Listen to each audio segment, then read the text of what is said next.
The dual smokehouse. Paul is out for a few days. He'll be back next Wednesday. And here we are on the 1st of May, my favorite month of the year. The weather gets better.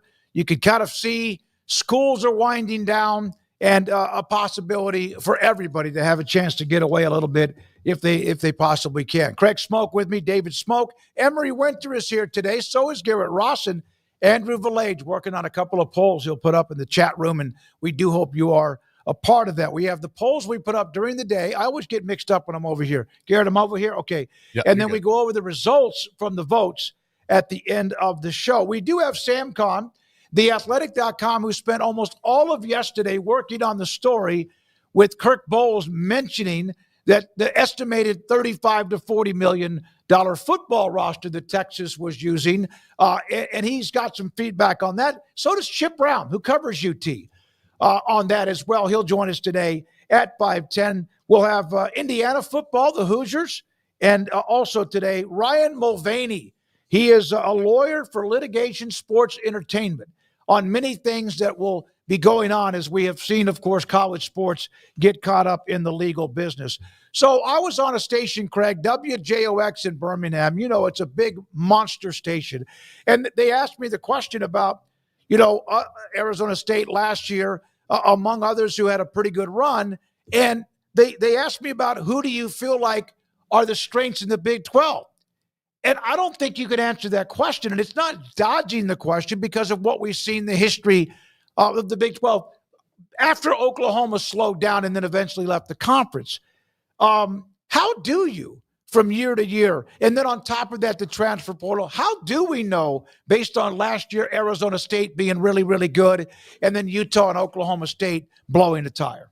How do we know what exactly? That we can say for certain these are the 2 or 3 teams that might play for a Big 12 football championship. We don't, and that's why last year when it became kind of comical to point out how wrong all the preseason predictions were, and it was funny. Like it was funny that Arizona State's picked dead last and they go on to win the championship. I mean, that does leave some egg on the face of the quote-unquote pundits and whatnot, but I do think that was as much because it is unpredictable as it is that people don't know what they're talking about. And I think part of why people may not know what they're talking about when it comes to predictions hitting is because it's really hard to know what you're talking about.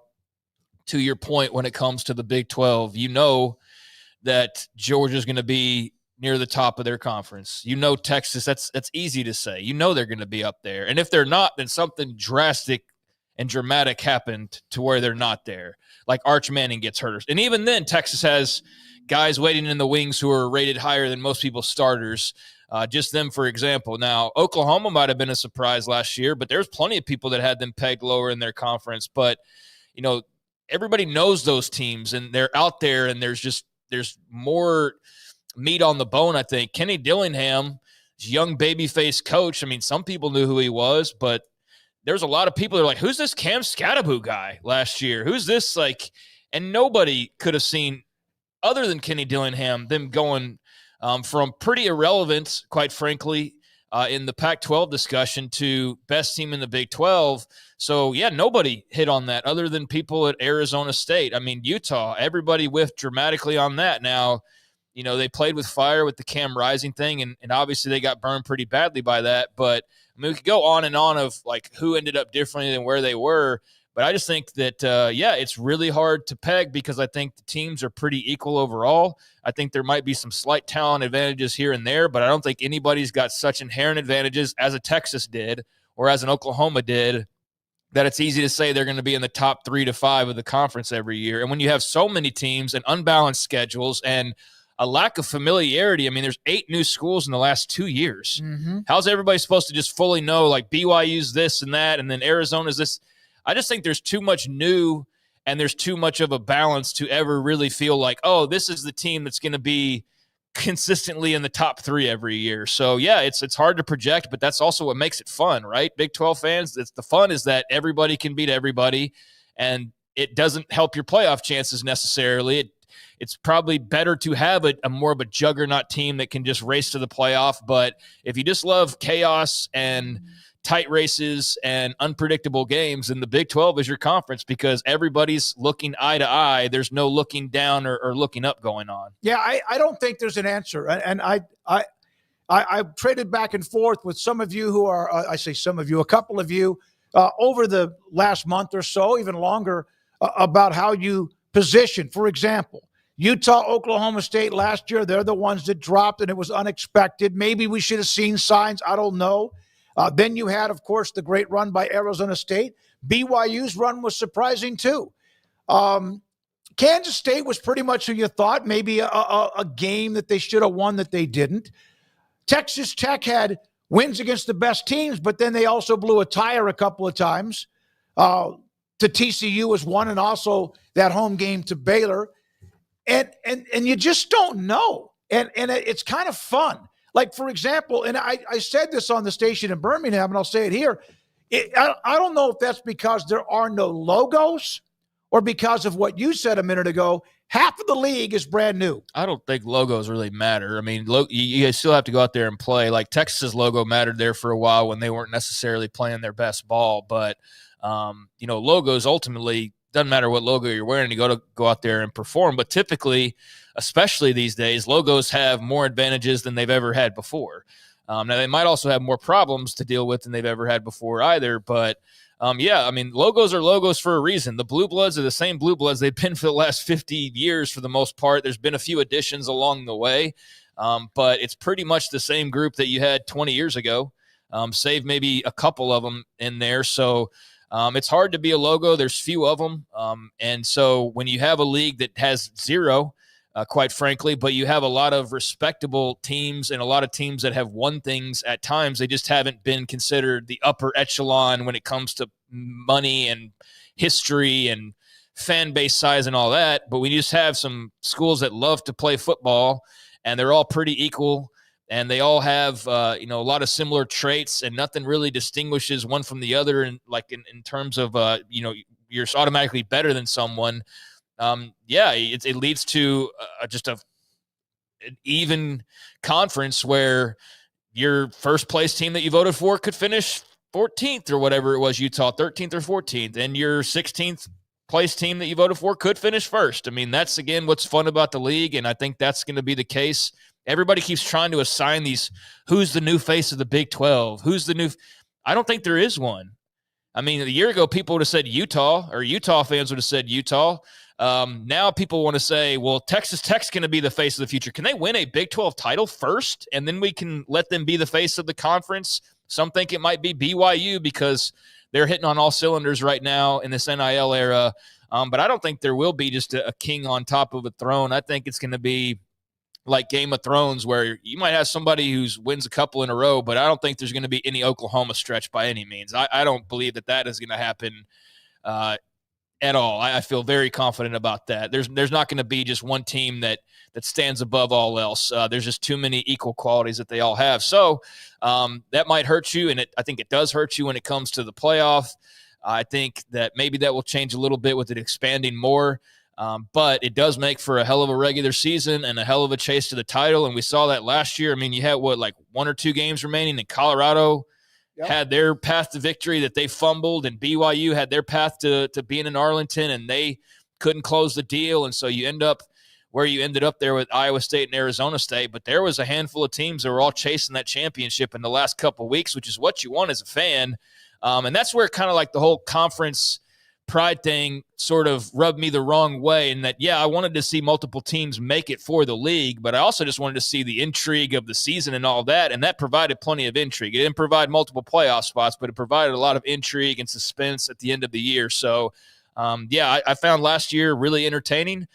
They do have to worry about the postseason and the money and all of that, but I mean, just from a football standpoint, it's a very fun league to cover and a very unpredictable league to cover. And I think the polls will come out this year, and guess what everybody's going to do? They're going to put Arizona State's going to be near the top, right?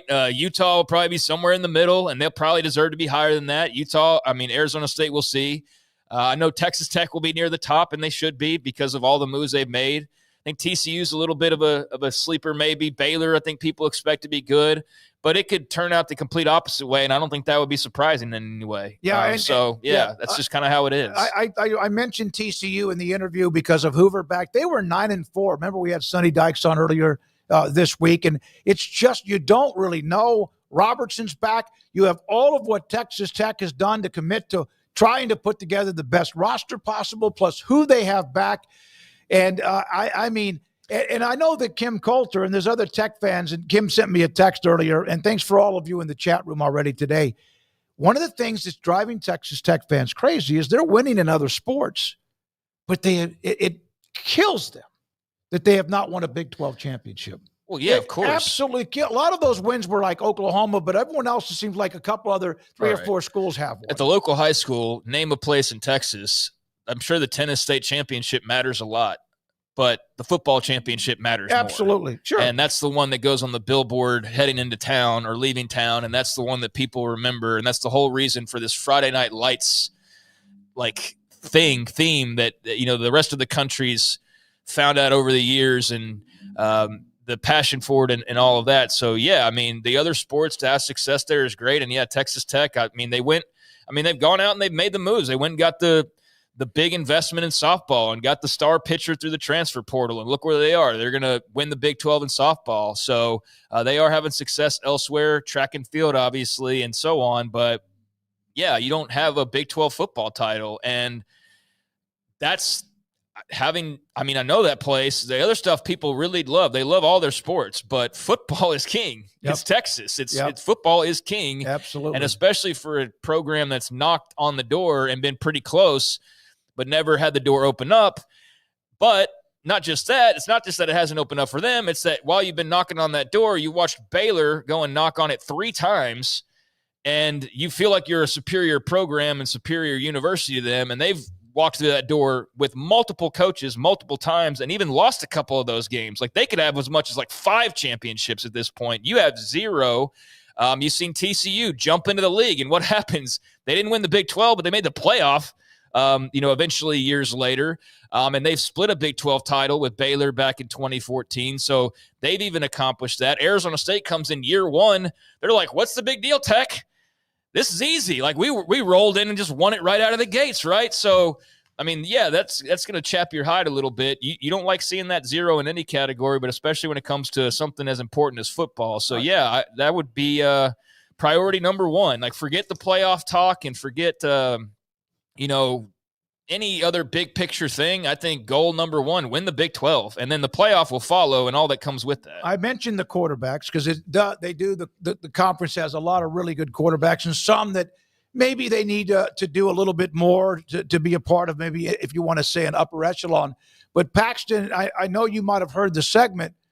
I did mention Avery Johnson in Kansas State. I absolutely did. And then what made me think about the Big 12 and how kind of fun and yet it's hard. It's not a conference I would want to bet on. Just because you don't mention a school doesn't mean you're overlooking a school. But I did mention Avery Johnson in K-State.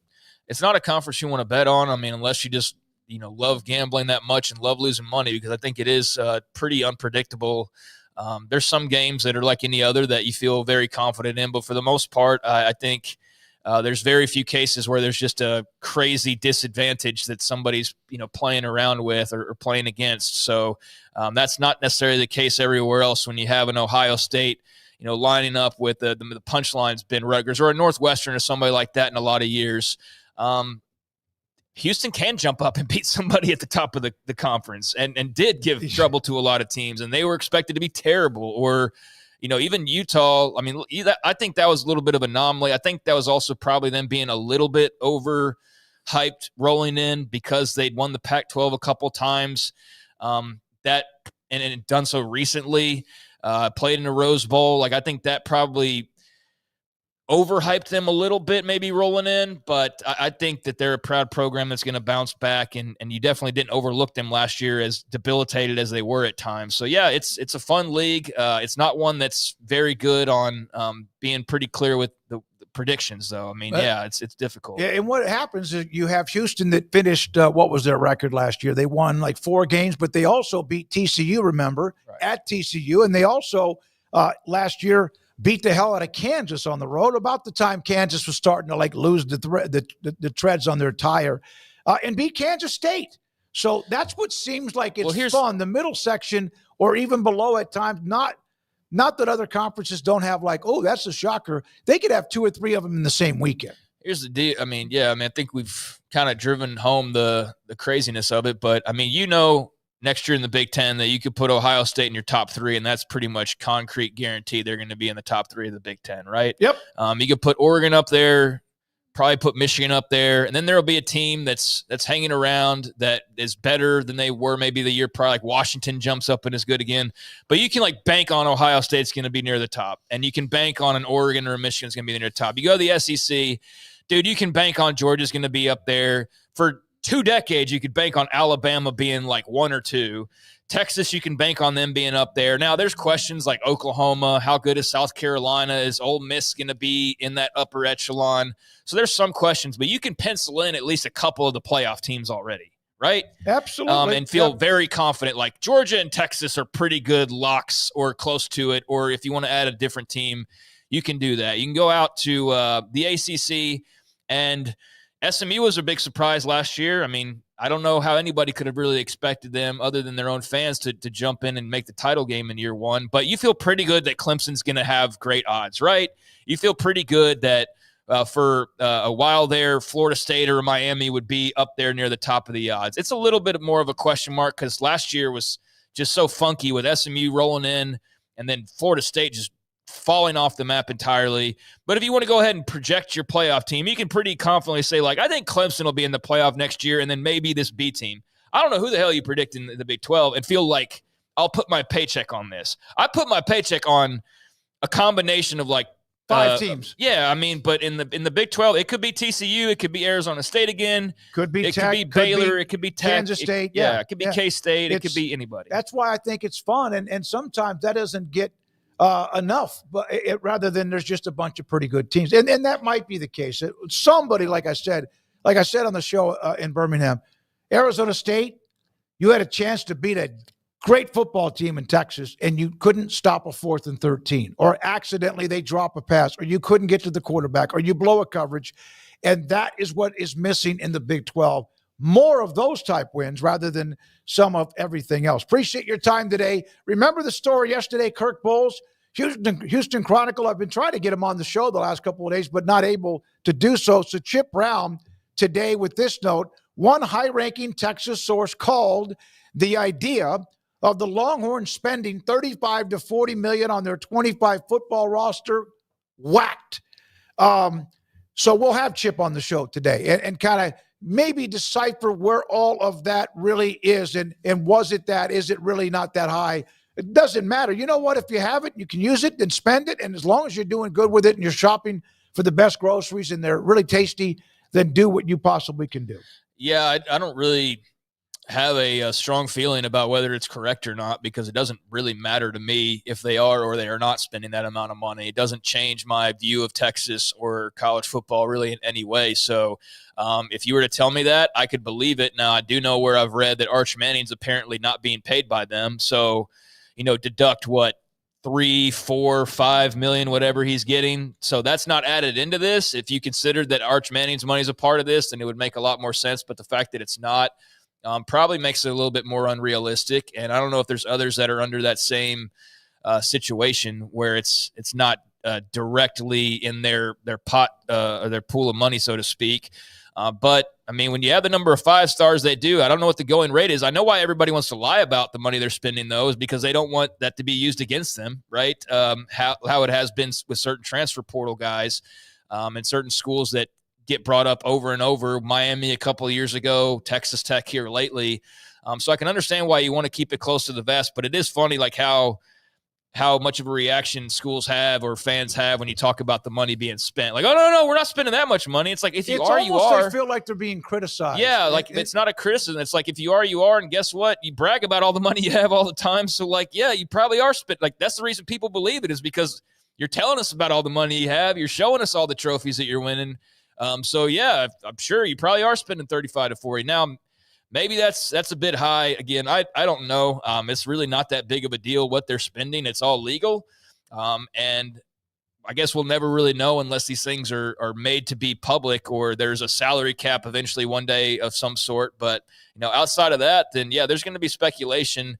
And I guess Texas just doesn't like the idea that they're buying championships or perceive that they are, or whether it's true or not. It's going to be used against them, by other schools or by agents or whatever. But I mean, Ohio State was in the news for the entire year last year for all they had apparently spent. $20 million roster. Yeah. I don't think this is any kind of new reporting necessarily or any big revelation, but I guess it can be a little bit jarring when you see that price tag and you start to go like, okay, like 100 guys, 40 million. How does that work? No Arch Manning to add onto that total. So yeah, that number's probably a bit off, but I mean, how much do y'all think that's off by? It's not off by 30 million. Well, here's the thing, and that's part of us getting Chip on, and also with Patrick Mulvaney, that has to include the $20.5 million supplement. No, it does. That's right. Yeah. That has to. So really, then you're talking about 20, maybe 15. That doesn't seem to be too out of whack. Maybe that's up a little bit more if you look at it that way. But that number did not I didn't go like clutch my pearls and go, oh my God, because you can right now. And until you can't, why not if you have it? Yeah, I mean, it does include that money. So, I mean, yeah, you can go ahead and deduct, was it the 15, 20 million off that, and then that becomes quite reasonable. So I wonder if it's a way that you're looking at it is like, oh, we're not spending that asterisk because half that's like what we're doling out, So technically it's incorrect, but yeah, I don't know. It doesn't matter to me what they're spending. Everybody can spend whatever the hell they want to and buy whatever player combination they want to, and it's all above board. So if it was 50 million, I wouldn't care. Yeah. I mean, if somebody's spending 100 million and they better be everybody on the roster is making $1 million, then that would be really interesting. But until we get closer to like that 50 million mark, and that doesn't include the money that's already been set aside, I mean, I think that's the part of the headline that people are probably not reading correctly or the story is that does include the built-in money that will be paid. So, yep. I don't know. I haven't understood really over the last 24 hours why this became such a hot topic, really. Ryan Mulvaney, who is an attorney that does sports litigation and more, will join us today at 4:25 to kind of also say, here's really what can happen. And this is also still what is not going to happen. And he'll break a lot of that down, and also even advice for players, NIL agents, all that. He gave a story about an agent, a player that he was negotiating for.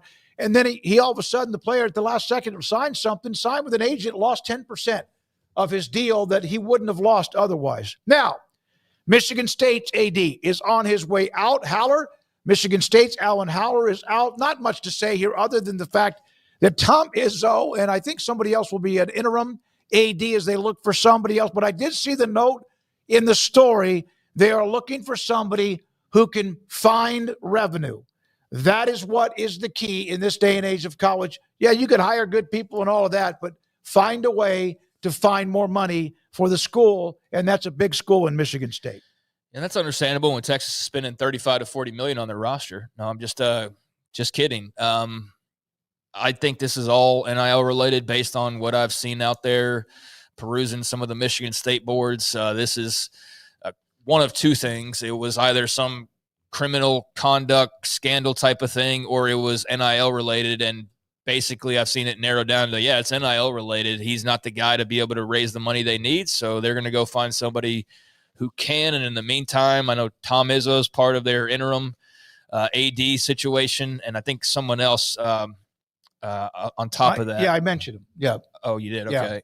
Yeah. So they'll be running the show until they find the right person. But yeah, this is all seemingly fundraising related. So that's something that if you want to be an athletic director, you better love doing, or else you're not going to be at any really big institution that's sports related for very long at all, because that's enough of a fireable offense not having your NIL game in order, and that's just part of the deal nowadays. Deputy Athletic Director Jennifer Smith will be the interim along with basketball Hall of Famer and Tom Izzo. One note, this is from Troy Dannon, the AD at Nebraska, on the House settlement on whether it's approved or not. He's not a big fan of any kind of roster limits, which, of course, is what's held it up in the last week or two of already being signed off on. But there are still plenty of questions left to be answered. Remember, I'm the guy that admitted that I thought that the House settlement would answer a ton of questions other than just every team has a chance to spend $20.5 million, possible roster limits and all of that. You can say there's a 105-person limit on the football roster, but what does that mean? When? When is it 105? What if somebody gets hurt? Do you replace them? We've even had, I think it was either Chris Kleiman that came on with us or Lance Leipold. Do you have like a practice squad or an injury reserve where players don't count towards the 105 if they're hurt? There's a lot of questions that still need to be answered. Now apply that to us and then 24 sports, and they don't have as many sports as some other schools to try to manage the rosters along the way once and if and when the House settlement is actually approved by Judge Wilkin. I can't wait to have that term House settlement thrown into the sun and burned to never be said again. I am so over the legal stuff, but I understand this is like a Hydra situation where you cut off the head of one problem and 3 more grow or 2 more grow, right? So it just keeps multiplying, and it's probably not, the best comparison because everything they're doing isn't counterintuitive necessarily, but it does feel like, you lop the head off and then you've got 2 to deal with, and you lop those off and now you got 4 to deal with. And that's every time you seemingly wrap a bow up on one of the problems that college officials are fighting. We've got this taken care of. Well, no, here's 10 more questions now about like what all this means. So that's pretty common theme the last couple of years. And I don't know if there's even a hint of an end in sight, because I guess some people were under the impression that this was it, and it's clearly not. It's clearly going to have its own issues to fight in court, but it is a step forward in some ways that I think are important, and it does answer some questions that have been hanging out there, but there will be plenty of lawyers to peck that over and find whatever they can to keep battling the NCAA and this whole infrastructure. And I just don't know when that war ever ends. Sam Kahn will join us next. Max Olson out today, but we will have, as I mentioned earlier, Ryan Mulvaney on many things, sports litigation or sports stories about what the House settlement does or doesn't do, et cetera, and maybe some warnings as well, as I mentioned, about dealing with NIL contracts, agents, and so much more. One of the other issues, let's save the other stories, Garrett, for later. On the Oklahoma wide receiver room, on a former local high school player who's now at Houston, who's one of the best overall versatile players I think I saw in high school football the last 8 to 10 years. Some of that will do that as well. By the way, we announced yesterday to 20 high school senior student athletes in Central Texas, 10 boys and 10 girls, as members of the all-star team, academic all-stars team, for being elite in the classroom and also on the field. And we'll slowly but surely give you some of that information today and also tomorrow. And speaking of this, as we break, tomorrow we're live 9 to 11. 9 to 11 in the morning. Tomorrow, 9 to 11. Garrett, will we take that and put it back up again at 3, or is that just 9 to 11? It'll be 9 to 11. If you want to access it, just go to YouTube and click on it. All right, 9 to 11. We're live tomorrow here on 365 Sports. When we come back, we'll hear from Sam Kahn, who's been banging the drums. He has been digging. We traded some texts last night, working on that story that Kirk Bowles had. He'll join us. Sam Kahn, he's next. This is 365 Sports.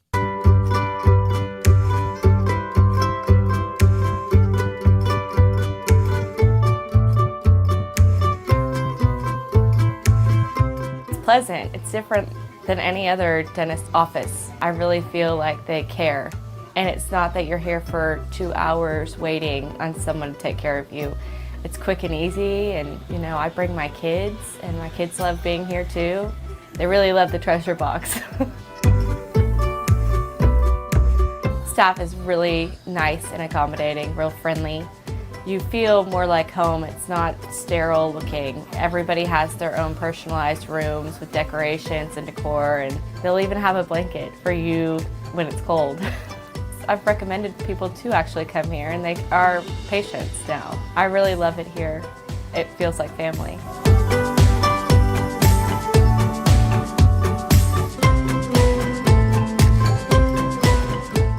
Right now at Berg Collision Ford, we're bringing you an offer that's as big as America. Employee pricing for everyone. You pay what they pay. That means you drive home a new Ford F-150, Bronco Sport, Expedition, Super Duty. From America, for America. Employee pricing for everyone at BK Ford.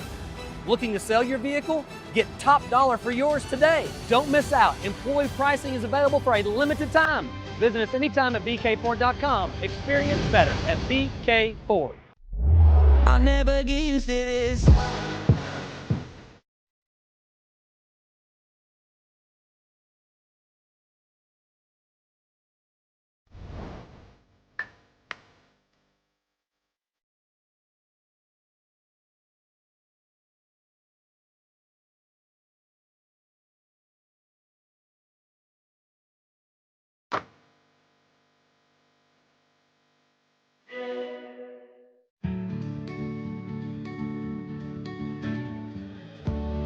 Whatever it is you wrangle, whatever seeds you sow, no matter what you nurture or what you choose to grow, at Texas Farm Bureau Insurance, we're proud to protect all Texans.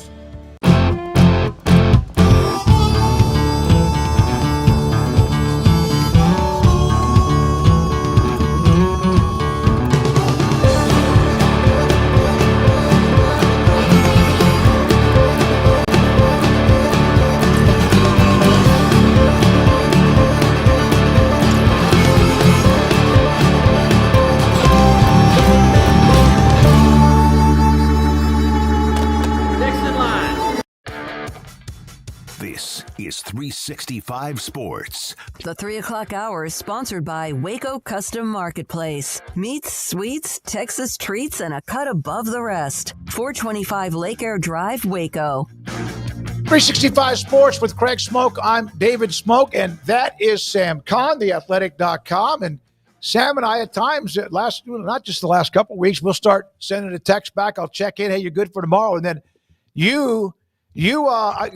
Kirk Bowles gave you some homework, didn't he?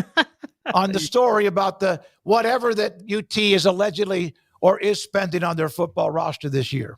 Yeah, it was a little bit of a scramble just because, you hear numbers thrown around with roster budgets or player transfer salaries, but I hadn't heard a number quite that big until Kirk had put it. I anticipated Texas would be probably in the $25 to $30 million range. 35 to 40 was probably higher than even I anticipated, but calling around and, Texas obviously hasn't really commented on it, but talking to a lot of general managers, people in the NIL collective space, people across college football who know roster budgets. Most of the people I talked about a dozen yesterday, and nobody really seemed very surprised by the number. I think maybe only one GM I talked to thought it was a little bit high, but everybody else thought the top 5 budgets in the country are probably going to be close to that range. And when you think about what Ohio State was last year at $20 million of just pure NIL funding, then you add rev share on top of that, which for most programs you're probably looking at out of the 20 plus million to share, probably 15 of that is going to football in most cases. So if you just do the math there, if you had a $20 million roster last year and you're adding 15 in rev share, I suppose you get over 30 pretty quickly. Sam, this is the part I've been curious about. Why do you think schools are so touchy when it comes to seeing these numbers put out there? Like, they almost get defensive when you say, like, hey, this school's paying a ton of money to this guy to bring him in the portal. Like, we're not spending that much money. It's like, but it's all okay. Do you think that's just we were so conditioned for so long that it's like a bad word in people's minds still? Or do you think it's maybe the winning doesn't look as good because you're technically buying it? Why do you think that is? I think a lot of it's what you said. I think we've been so conditioned to think negatively about paying players, unless you were SMU in the 1980s, in which case it was just, hey, that was how it went. Southwest Conference, baby. Yep. Because, and I think, I joke about it, but I do think that has a lot to do with it, because think about what that program went through and what happened to them as a result of paying players. They got the hammer thrown down on them, were out of the sport for 2 years, and it took 25 years just to get back to a bowl game. So that there is very deep negative connotations with paying players because we've been conditioned by the NCAA or whoever has been in charge to think of it as a negative. And now that's allowed by the NCAA and it's allowed by state legislatures and rules, I think it's still taking us time to get our arms around it. And there's this idea that, well, if you win and spend all this money on this team, well, you're just buying the team. I don't think it's necessarily, I don't think it's one or the other. Just because you spend a lot of money on your roster doesn't mean you're automatically going to win. I think Texas A&M proved that. It doesn't just cost money. You still have to have a culture. You still have to have good coaches. You still have to execute. You still have to do all the other things. And I also do think that a lot of people hold these numbers close to the vest. I talked to one AD earlier this week at a Power 4 program, and I asked him, hey, what are you guys allocating to football out of your rev share? And he's like, yeah, I'm not going to tell you because that's a competitive advantage. I think it's stupid, honestly, and I've talked to a lot of people who agree that if we all just knew everybody's numbers, that we'd be all better off, because you would be able to set markets. You would be able to understand what players are getting paid, just like we do in the NFL. When the NFL free agent is signed, we know within 10 minutes or an hour what the contract is. And then you know what the highest paid quarterback is, and you know what the lowest paid quarterback is. In college sports, we're guessing. And I think there are a lot of people who still subscribe to the theory of, hey, if you don't know what I'm doing, that's an advantage for me. And I think in some ways it can be a disadvantage because you don't know what everyone else is doing either. And so you're playing a guessing game, and that's where the agents have leveraged it to expand the player salaries and help these payrolls balloon. So of that guess of 35 to 40, 20.5 is the settlement, correct? Well, 20.5, that's for the entire athletic department. Okay, that's right. Let's say football. 75, 80% might be football, whatever. 15, 16 million for football, probably. Okay. So is that legitimately the number you think it is? Anyone shoot that down or didn't want to admit it? Or and again, as Craig said, who cares? If you have it, spend it as long as it's still right now within the guardrails, if there are guardrails. Yeah, nobody that I talked to thought it was outlandish. I think like I said, out of the dozen of guys that I talked to, and I'm including NIL collective heads, I'm including general managers, personnel directors, people who are in charge of NIL budgets who know a lot. The reaction I got was, with Texas, I could probably believe it. And there's only a few schools that would you be able to afford to be in that category. Oregon, Ohio State, maybe Texas Tech at this point, the way they've splashed around money in the offseason. There's probably only 5 to 7 schools who can probably spend at that level, but Texas is one of them. I mean, they had the largest athletic revenue last year amongst all the schools in the country. And I talked to Blake Lawrence, who is the CEO of Open Doors, who they work with a lot of collectives and transacting NIL deals.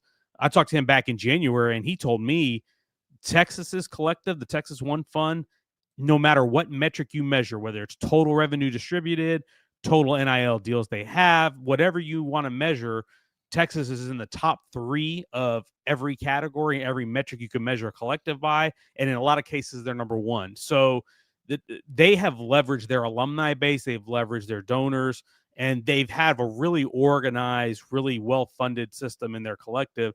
So is it far-fetched to think that they have 20 to 25 million they can disperse from the Texas One Fund? I don't think that's far-fetched at all.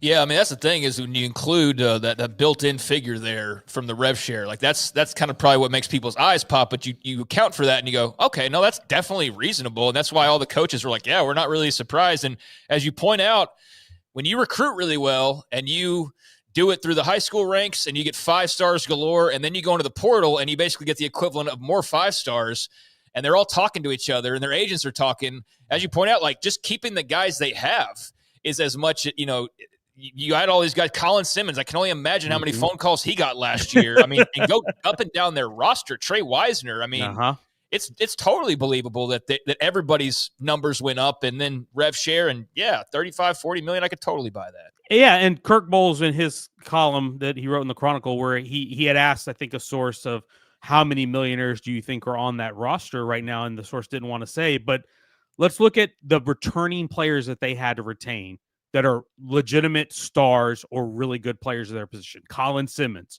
Trey Moore, Anthony Hill, Michael Taft, DJ Campbell, DeAndre Moore, Ryan Wingo. I'm not even mentioning Arch Manning, because apparently Arch Manning, I guess, is not taking money from the collective, and they're doing their own thing. But you're probably talking 10 to 15 guys who probably are commanding 7-figure salaries at this point. if you consider that what somebody would pay for Colin Simmons in the portal, Colin Simmons probably could make at least $1.5 million to $2 million in the portal, I would think, if he were to get out in the open market. Anthony Hill probably making 7 figures if he gets on the portal. So retention is a lot of this. Like that's the interesting thing, is like Texas Tech has spent so much money in the portal to go get guys. Texas is probably spending most of their money retaining guys because they're not heavy players in the portal in terms of volume. They are players that when they get involved for a guy, they have a really good chance because of their resources, but they're not signing 25 transfers. They've probably got, I think, maybe 10 in this class. They've signed 5 or 6 in the spring window. They signed about 5 or 6 in the winter window. So they are very much supplementing what they have, but the guys that they got, Jack Endry's a tight end from Cal who was a starter who's caught 91 balls the last 2 years. Emmett Mosley, the receiver from Stanford, who was a freshman All-American caliber guy at Stanford last year who caught 50 balls. Like, those are guys who are going to cost, because in the portal, and especially in the spring portal, you're going to overpay. So when you start taking all those numbers into account, it's not really that hard to figure out that it's going to add up and you get there. And here's the other thing that someone brought up to me, a GM at a competing school, is that Texas has been to the college football playoff semifinals 2 years in a row. They're locked in to try to go for another title run. They're going to be a top 3 team in the preseason poll. They are not going to allow a title run to dissipate for money. Their donors are not going to say, well, we're going to let DJ Campbell walk, or we're going to let DeAndre Moore walk over some dollars, because they want to win a national championship. And so whatever it's going to take to retain guys, they've ponied up. I like the quote in there, Del Conte, when he was, it was from, I guess 4 years ago or 3 or 4 years ago, and they were passing around the basket, and he said the part about, I don't need stuff that jingles, I need stuff that folds. I thought that was a great line, and he got it. He definitely got it, but that was a funny line. Yeah, he's CDC, anybody who spent time around him, he's a character, and he's got a way with words. But, I mean, he's right, and he talked about they have more than 500,000 living alumni. That's a really large base to draw from. And when you think about their brand power and then the passion of the fans that they have, how much they fill that stadium, and not even just in football, you think about across all sports. Like we talk about Texas One Fund and their collective. It's not just football they're funding. Like they're spending money across all their sports. And that's where we talked about the rev share figure, how much of that goes to football. I'm still very curious about that, because they've got like Sean Miller, who they just hired for basketball. He's not taking pennies from the collective. Like, he needs money for his roster too. So these programs that have really good sports across the board, it's fascinating to me how they're going to div up rev share, because there are some schools that if you're just a football school, okay, then you understand most of it's going to football. But for schools that are robust across the board in sport success, multi-sport success, it's interesting to me how they're going to divvy up that rev share. So let's say we get the settlement, and at some point we will, if people finally just stop being so stubborn. How much over the 20.5 or the 17, 15, 16 million that football teams are going to get for their players, how much more and higher does it go based on the NIL with Deloitte and looking at what is realistic or not? Is it going to be still another 5, 10, 15 million? Yeah, I think it depends. It's going to be very similar to, I think, what it is now in terms of the tiers of schools. So you're going to have your Texas, your Oregon, your Ohio State, your really big players are going to be in one tier. I guess if 35 to 40 is what we're talking, they're going to be in that tier. Then you're going to have another tier that's probably in the high 20s, low 30s, 25 to 30 million probably. Then you're going to have probably most of your Power 5 that are going to be at or near the cap of 20.5 million, so that you're talking 15 to 17 million for a football roster plus a few million more in rev share. So I think your power, and then maybe some lower end Power 4s are just going to only rev share and maybe not have the collective part. The fascinating part about this, and this is something I didn't get into in this piece because I think it's a little bit too much to dive deep into in this particular instance, but what is going to happen with collectives? I haven't gotten a clear answer on that, because I've talked to some people at some schools who say, I hope we shutter our collective because we're going to do all the rev share and all the true NIL deals. We're not going to need a collective for, because the collective's there to help pool the money to pay the players for essentially pay to play, not necessarily NIL. And then I hear some people at some schools say, well, we're going to keep our collective because we need to be able to circumvent the cap, because we're going to spend more than what is allowed, and we need a way to do that, so we're going to keep our collective. And I talked to another GM yesterday who said, here's the way I look at it. If everybody else shutters their collective, then we'll shutter ours. If everybody else is going to bring theirs out, then we're going to have ours. We're not going to be at a competitive disadvantage. And there's still a lot of uncertainty about the enforcement. Like Deloitte, we know is going to evaluate these deals for whether they're true market value. And from what I've been told, they're not going to enforce anything. They're going to just simply make the determination. Is this deal good, or are we going to flag this? And if they flag it, then they're going to send it to enforcement. Then it's going to be enforcement up to them to make a decision and enforce the rules, so to speak. And I think there's still so much ambiguity about how that's going to work and what form it's going to take that, and we're 2 months away from July 1st from this thing having to start. So I'd be lying if I said I was confident that this is going to be a clean, efficient process. I think it's going to be really messy as we integrate it. So we know spring football has been a bit different than in years past, but we were talking at the start of the show based on a conversation that he had elsewhere about just the unpredictability of the Big 12 in comparison to maybe some other leagues where there's not just these teams you can just knowingly place in the top 2, 3, or 4. Just based on what all you've gathered this spring, this off season, do you have any strong feelings about the league moving into next year and those at the top, those that sink or swim? Yeah, I think it's just like we've probably looked in past years, right? I don't think you can necessarily peg one team as the dominant team. I think you look at them in tiers and you look at them in groups. So you look at a team like BYU or Iowa State or Texas Tech, obviously with the class that they put together. I think Baylor with what they've got coming back. Those are all teams that are probably at the top. Arizona State, even though Cam Scatteraboo is gone, how much they bring back, including their starting quarterback, I think you have to consider them in that group. So Kansas State's a team that you can't forget about. So when I look at the top tier of teams that I would consider title contenders, you're probably looking 5 or 6 deep. And then after that, you have another tier, and then you'll have a bottom tier. So I think that's kind of the way I look at it. I don't necessarily say that there's a dominant team. I mean, I think it's very easy and convenient to say Texas Tech is going to be the team that everyone has pegged. I'd be really curious to see in July after media days, are they the team that's number 1 in the preseason poll? Because again, this is a program that's never been to a Big 12 title game, but we're going to place those expectations on them because of what they've done with the roster. And I think it's fair to put those expectations because of what they've acquired talent-wise, but it's going to be a fascinating experiment. But are they, because they imported all that talent, are they going to automatically jump Iowa State, BYU, and Baylor and Arizona State, who are all teams that, were as good or better than them last year? I don't think it's necessarily that easy. So I think that's the way I look at it, is I don't see a dominant team. I see a group of teams that I think, and maybe you can even throw TCU in that mix, but I look at a group of teams like probably 5, 6 deep that are going to be in that title mix. You just made the Texas Tech football fan base, which knows the history. You just made them feel really good by saying there's no reason why you don't pick them. And then you took their soul by reminding them, right, that they had never won or played for a Big 12 title. When's the last time they won 9 games? When Mike Leach was the coach. Yeah. That's a long time ago. That's why this team is so fascinating to me, because we are going to place expectations on this team that it's never really had and ask them to accomplish at a level they haven't accomplished, certainly not in this century. And that, to me, makes them one of the most fascinating stories and teams to watch in 2025. To me, they're very much a case study for modern college football this year. Yeah, I agree. And I can see the expectations. And believe me, their fans would trade all the other stuff they've done and everything else if they could win a Big 12 title. Not national championships in some of the sports, but I think they traded for thirsty. Anything other than a men's basketball national championship. Yeah, I think something like that. All that other stuff, because they've won that. He's a bunch of them, track and field. In other sports. And I know I'm going to miss a few, but they would trade it all to have a chance to be in a championship playoff, and especially if they could win the Big 12 title. It's because that's where all the money is. That's why all the revenue's there. That's where all the attention is. Thank you, Sam. Appreciate it very much. Have you sent Kirk Bowles a thank you card for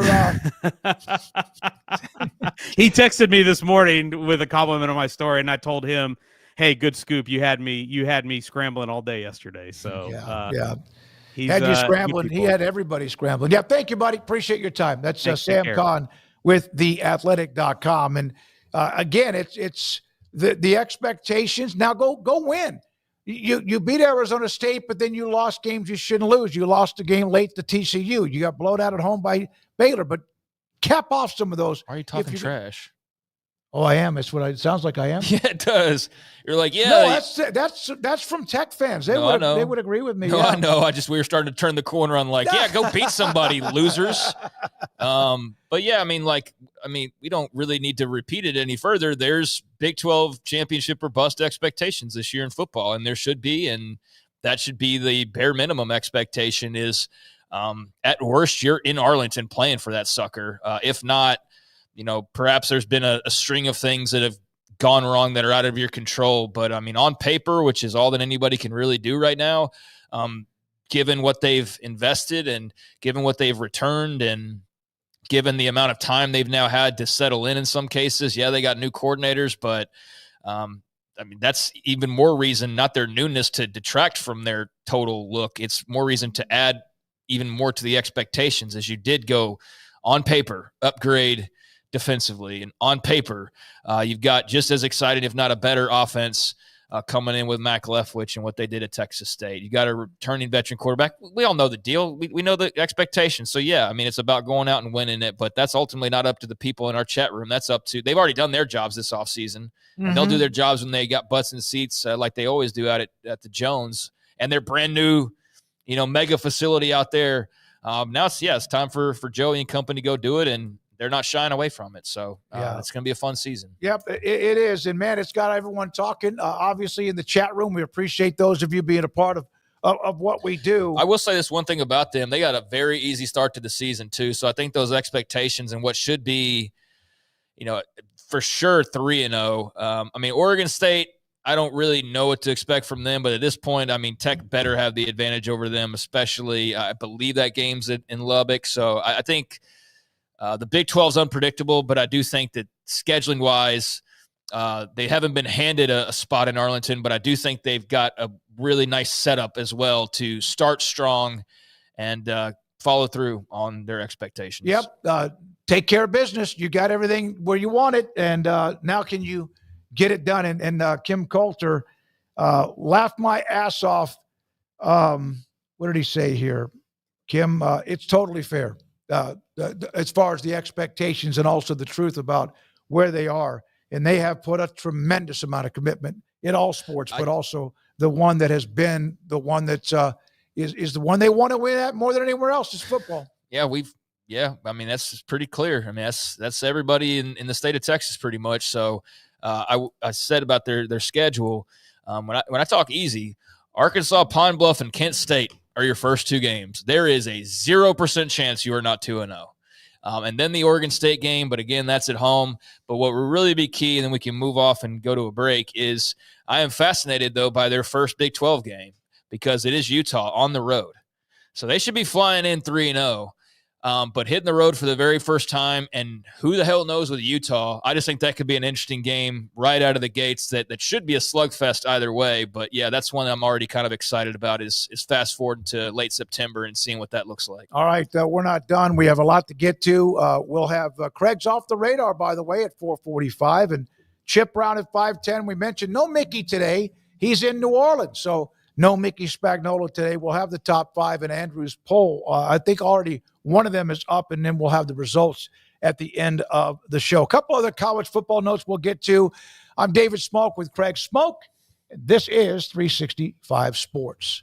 Baylor alumni, when you want to promote something and you're in a city outside of perhaps it's around Texas, whether you maybe even Houston, Dallas, Fort Worth, and you have something you want to promote that's for Baylor alums and boosters, whatever event it might be, and especially as we're starting to wind down things in the spring and there's still sports going on for as long as people continue to win when it comes to tournaments. But when it comes to football season, if you have an event that you want to have host in Orlando, if you want to host it at Columbus, Ohio, not Ohio State place, but still, contact them, Doug Furch and Paul Thorpe. Let them know what you're doing, and they will help you promote it and give it plenty of time for people to know that are in the Ohio area or somewhere down south near Florida and in Orlando, not just around what DFW or Houston or what's happening in Central Texas. There are Baylor alums everywhere, and if you have a party you want to promote,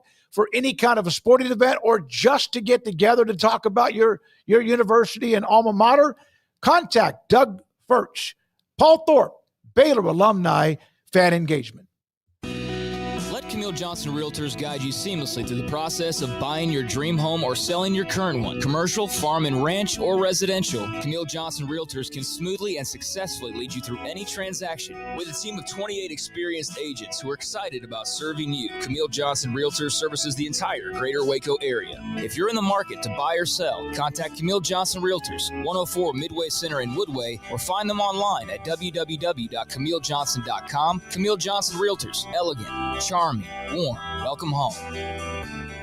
Pizza, burgers, and Bears football. There's no place around Waco that serves them all other than Bubba's 33. Come show your green and gold and enjoy some of Waco's best food and beverages while watching your favorite team, the Bears. When real Bears fans get hungry, Bubba's 33 is the #1 spot for ice-cold drinks, hand-stretched, stone-baked pizzas, and bacon-infused burgers. Join us for indoor or patio dining. Bubba's 33, Waco's restaurant and proud supporter of Baylor Bears football. Sick 'em, Bears.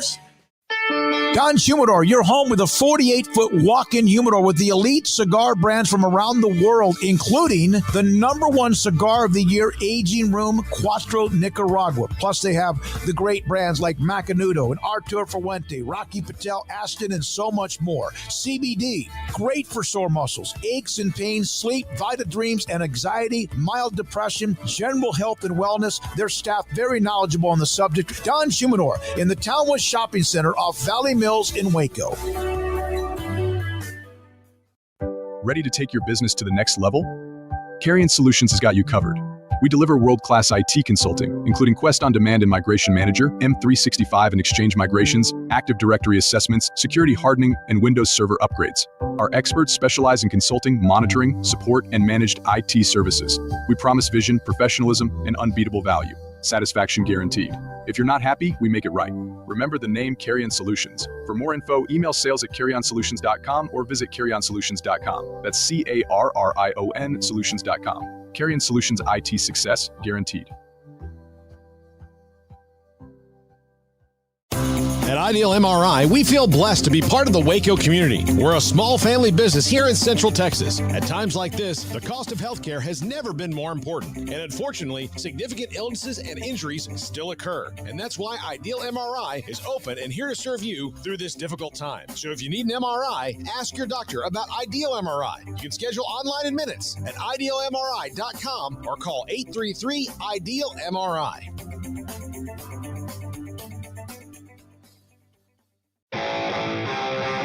This is 365 Sports. Text us at 254-339-1122. The text line is sponsored by Riverbend's Liquor and Wine, with the most extensive variety of craft beer in Waco. A hidden gem on Lakeshore Drive and 19th Street. Just a note to start this segment and a couple of others between now and 6 with our Academic All-Stars team that has been announced, and all 20 of the recipients from throughout Central Texas know it. I'm not going to give the names just yet, but the average overall GPA, and I always try to still the old school of putting it at 100.0. I know there's 3.0, 4.0, 5.0. The average grade point average of our 20 student athletes who we're honoring is 103.6. There are let's see, 1, 2, 3, 4, 5, I think 7 valedictorians and a couple of salutatorians. The schools that are being attended by these All-Stars, and then we get to a couple of college football notes: A&M, Air Force Academy, the U.S. Merchant Marines, UT, Temple College on a baseball scholarship, Georgia Tech, Auburn, Stanford, Mississippi State, the Naval Academy, and Mary Hardin Baylor. And Baylor. So those are the schools, and some have more, like 2 and 3 or 4, but those are the schools who are being represented that these student athletes will be attending next fall as they move on. And, of course, it's always great to get young men and women who are headed to the academies. All right, Oklahoma. Rick Brown first. Let's do Rick Brown. He played at Salado High School, saw him when we were doing back in 2020. This young man did everything. They ran the, what was it, Garrett, a slot T? Yeah, I slot think that's T. where they run the slot T. So he played a lot of different places. He was a fantastic safety. He also was very much involved in all the kick return. He was a great high school player. Went to Wyoming, was really good. He is coming back to the state of Texas. Rook Brown is headed to play for Willie Fritz and also Houston. Man, he was good. 105 tackles, 6 picks in the last couple of years over 29 games. And then, Craig, you know Oklahoma's offense last year was a mess. Obviously, Mateer helps them quite a bit with all the running back from California as well. OU last year, combined wide receivers had 41 catches for 690 yards combined. That's like one of your third or fourth receivers at the college level who would have that kind of a year. The OU offseason portal increases that from who they added to 205 catches for 3,145 yards. And I didn't see the touchdowns included here, but I'm sure there are a chunk. They have upgraded quarterback, running back with Ott, and then also apparently the weapons that Mateer, if he's given the time, will throw to. Yeah, I mean, they haven't sat on their hands this offseason. That's for damn sure. They've been as active as anybody and as high profile as anybody with some of their additions. I mean, not even on the field. Just looking at the Jim Nagy pickup to basically run their personnel department. That's a pretty big headline-grabbing get right there. And sounds like he's already been very busy there in Norman, but they're going for it. I mean, they aren't used to losing. They aren't used to being in the mix. And you see some of these clickbait kind of titles about like, is OU regretting leaving the Big 12? I said at the time when all this was going on, I was like, man, I think this is something that eventually people are going to look back and go, damn, that's kind of nice to win the Big 12 every year. Now, the newness, though, is going to blow that all away so long as they get back to winning here soon. But I don't think that's a question after 1 year of struggles. I think that's a question like 5 to 10 years down the line, and you see where they are. And if they've never finished in the upper half, you're going like, yeah, they probably do regret that now at this point. But right now, still very much in the honeymoon period, but that was a tough pill to swallow. And the way to address that is to go out and get better, and that's what they've done this offseason. So nothing will be perfectly okay until Brent Venables' job's firmly secure at the end of next year, and they've easily made a bowl game, and they've been competitive in all of that. But, I mean, for what they could do in the time until then, they've done just about everything that you could have hoped for on their to-do list and have made some of the most high-profile moves of anybody this offseason. So I'm excited. I think they are – like, everybody's interesting. Like, you put Houston up there with Rook, and I think that's a team that for me is interesting nationally, maybe and probably not, but as somebody in the region and who covers the Big 12, I do think Houston is a really interesting story. But I think Oklahoma is one of the most interesting stories, if not the most interesting story in the entire country, outside of a more scandalous like a Nico, in UCLA or something like that, because this is a very proud program, and they took some lumps last year, and it's basically like, are you going to be that proud program that's competing? Or is this the start of a trend that you're not going to really like and it's not going to taste very good? And if that's the case, well, then you're probably going to looking for another football coach as well. So there's big stakes every year, but in particular this year for Oklahoma and just sort of where they are, because that was not up to the standard in any way, shape, or form. And a part of those additions, as this points out, is the receivers, and they could not possibly be any worse than they were last year. So, yeah, Mateer, Ott, receivers galore, linemen. I mean, they've done a lot this offseason, but yeah, the receivers, that's a jarring number of the receptions and the yards they're bringing in versus what they had last year. Other than when Nico Iamaleava made the decision to enter the portal and end up at UCLA, was Mateer the top-ranked quarterback that moved in the offseason? Okay. Yeah, I mean, if there's some – Garrett, you got anybody else in mind? I think Mateer was definitely the one that moved. That was he was probably the number one, definitely. Yeah, I mean, then there's other guys who are more like probably still a little bit. I mean, Mendoza's a really good player, but he wasn't John Mateer. He's got to prove it, though, yeah. Yeah, he wasn't John Mateer. So, yeah, I think Mateer was pretty clearly the guy. And I don't know if any of the sites do this. Actually, I got to say this before I forget. I need the composite. Now the sites are joining, 2 of them. Yeah. I wonder Rivals if there is a tool out there, and I don't know. But if there's not, I'll give another idea to the sites. I do this like every 6 months. I give like this idea. But is there a overall composite transfer portal? Because like when somebody commits, they take them off and they redo the rankings, and there's a new number one, and it shuffles. But is there just an overall pound for pound? I thought initially that's what On3 was doing, was taking the various sites and like combining them together. Well, they do. And if they've done that for the transfer portal, I haven't paid enough attention to it. Yeah, they do the composite rankings. So, yeah, I just haven't gone and looked. I'm sure that's probably somewhere out there. It's interesting about Oklahoma, and you could also say this about Texas as well. I'm just curious about what happens with their websites. Like, I know we were talking about Texas yesterday with, Orange Bloods and Inside Texas, and how does all that work with On3 and Rivals joining up. But Oklahoma's is interesting because you talk about some squabbling online, like those two sites have gone at it. So what I saw today, Shannon Terry came out and said that On3 is going to be specifically college and transfer portal. So and Rivals is specifically going to be high school based in recruiting. So if you're the Texas, like we were talking yesterday with Orange Bloods, the Texas site, then On3 Texas will more likely control strictly the college base and the NIL, whereas your Orange Bloods would take over everything with the recruiting database in store. So there's kind of switching it over and creating two separate entities to do one thing. That's interesting.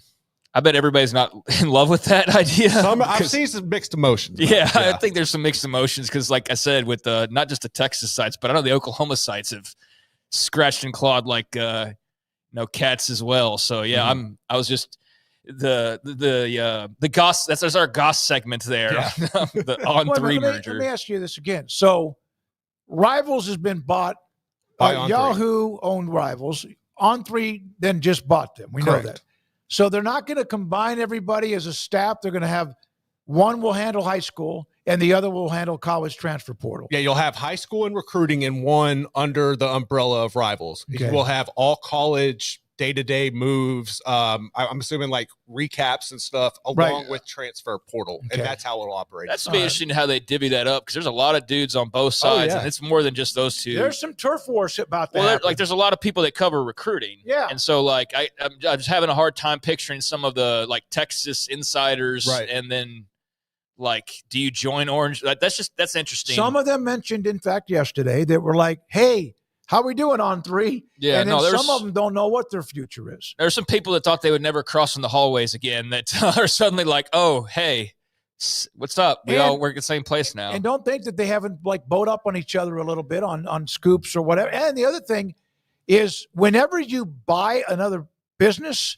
usually there are people who aren't working after that. Because I mean, that'll all be determined. But I don't know. I was curious of how the sites merging or not merging or how all that would work. So thanks for providing a little bit of clarity there. But yeah, that's as interesting to me in some cases the last 24 hours is OU's wide receiver room. But going back to that, that's a much different looking receiver room than last year's. And so like everything else that they've tried to upgrade this offseason, we'll see if it works out in the end. I mean, they've got basically the same schedules last year, although everybody's going to be a little bit different than they were. But that was a nightmare scenario in a lot of ways last year, and they can't really afford. Brent Venables surely can't afford to have another topsy-turvy season in that same vein. Hey, by the way, you can't, and I don't think they will. I don't think with Mateer and all these receivers and Jaden Ott, like I don't picture it being what it was last year at all. I just don't yet have the confidence to say it's going to result in them being right there in the heat of the SEC championship race, like they were by default almost in the Big 12 for like a decade. Yep, I agree. And so they can't slip again because then all of a sudden they're Nebraska. Well, if you slip this year, then what else could you possibly do? Yeah, I mean, you got the number one recruit in the portal at quarterback. You got like maybe the top guy as well at running back. I don't know. I don't have all the rankings memorized. I mean, you just threw up the receiver graphic there. I mean, what else? You just pulled a guy who's been running the Senior Bowl to come in and help you with talent, acquisitions and just running your whole football department. Like, what else could you do if you barely go make a bowl game this year? You get another better quarterback and better. I mean, what could you do? So, yeah, this is a big year for Brent Venables, without a doubt. All right. So there we are with that. Now, there's one other note, and this is a tough story, but it's a story. Texas offensive lineman, Nick Brooks. Now he got stopped. He was either on his way or on his way back from a strip club before the DWI arrest. Some of the things that he mentioned, a quote that was a part of the arrest, which is kind of, you don't know what's going to happen. Maybe he's going to have to run a lot of extra laps. I don't know. But that he was at a 21 and up club on West 6th Street. That's, of course, a place where there's a lot of great bars and stuff, and maybe not all of them great. That makes exceptions for UT football players before he was arrested. And he was, I believe, going to be helping, take some guys around that were on campus when it comes to recruiting. I don't know. UT's been pretty good about hitting these things straight on. I don't know what they're going to do. I don't care if he's just partly disciplined or if disciplined or not. But the part about this was the fact that he was going to take some guys to a strip club. That's not breaking news. That's not breaking news. But he also had, a vape with some sort of, I guess, residue or whatever that was in it as well. He tested completely zero when it comes to alcohol content, but also was not in the best of condition when he was stopped on 6th Street. 6th Street might lead the country when it comes to any kind of arrest at any college town. Yeah, and that's a stereotype whose star is falling. I mean, like as far as I don't know. A lot of people talked about 6th Street growing. Now it's like the place you avoid as much as anything else. You're right. Yeah. No, you're right. So there was that story, and I'm sure UT wasn't real thrilled with him saying that they get breaks by going to the strip club. It's not breaking news, by the way, that they were, but that was a story, and we'll see what happens with that. I saw an attorney or two respond to that about how they would defend him, but then we'll see if anything comes out of that. I doubt we hear anything about this ever again. I mean, he had a vape pen, so what? I mean, I get it's illegal, but I mean, as far as like my jaw dropping, that's not going to be what does it. The DWI is not a good look, but I mean, we talk so little outside of Georgia players getting arrested for, driving too fast or whatever. We talk so little in comparison to like the Fulmer Cup days that, this is whatever. I'm sure it'll all get resolved. And I am not going to pretend like I'm shocked by the fact that there might be places in any college town that make exceptions for the football players. That's just, I think that goes without saying probably a lot of the time. All right. Now, we're going to have an attorney that is head into, and we've had a few. I like to get different type of perspective with Ryan Mulvaney. I contacted him. He was a part of that. Remember we had Christy Dosh on the show about a month ago when it comes to what all this means with the settlement. And I get what you're saying, Craig. I get kind of annoyed with it and kind of bored with it and also kind of just frustrated with it. But he was one of those that she sat down or she talked with, along with Darren Heitner and others about Mitt Winter, about what is going on when it comes to the House settlement and what it's going to mean in the end. We think we know. I don't even think they know. But he's going to join us in just a moment. Ryan Mulvaney, lawyer, litigation with sports entertainment, including head-on when it comes to the NIL. This is 365 Sports. Don Shumidor and Coffee Beans. I tell you what, my oldest brother, Robert, gave me a torch lighter. And if you smoke cigars, you know what that is. That's one of those. It's like a blowtorch. It's a kind of a cylinder. It is as good a way to light a cigar as anything else you could have. And he gave one to me, and I've had it for like 3 to 5 years.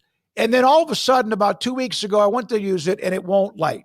Sometimes, you get a little bit of the tobacco down in the little area that can like light. It just wasn't working. So Cheyenne, I asked Cheyenne, can you kind of look at it? She tried, didn't work. She sent it off to Rocky Patel. It's a Rocky Patel torch lighter. It's the best one. Absolutely, in my opinion, the best one. They couldn't fix it, but they sent me back a new one. That is customer service. They sent me a brand new one, and I picked it up earlier this week, and I appreciate them for doing that. You've heard me talk about Rocky Patel, what kind of a giving guy he is, how caring he is when it comes to a lot of different things, that helping people out when they're down or sending things with his autograph signatures, etc., to people who love his product. Well, I appreciate what they do at Rocky Patel. I know Kim Coulter knows him personally, and I want to just thank Rocky Patel for fixing that torch lighter, which is the one my brother had given me a few years ago. It's Don Chumador and Coffee Beans, the Townwest Shopping Center between Richland Drive and Valley Mills in Waco. Alan Samuels House of Travel is a full-service travel agency with highly experienced travel consultants plus support staff with over a combined 150 years in the travel business. They are ready to take care of any travel situation for you, your family, and your business, and with the kind of knowledge to complete a seamless itinerary and trip start to finish. They will search for the best deal to accommodate your budget from air to cars, ship to shore, hotel, and even meeting space. Name a destination and they've been there. They know the places to go, and international and missionary travel is one of their unique specialties. Alan Samuels House of Travel, celebrating 50 years in business. Call Connie, Sherry, Linda, or Bambi at 254-776-2560 or find them on Facebook or at houseoftravelwaco.com.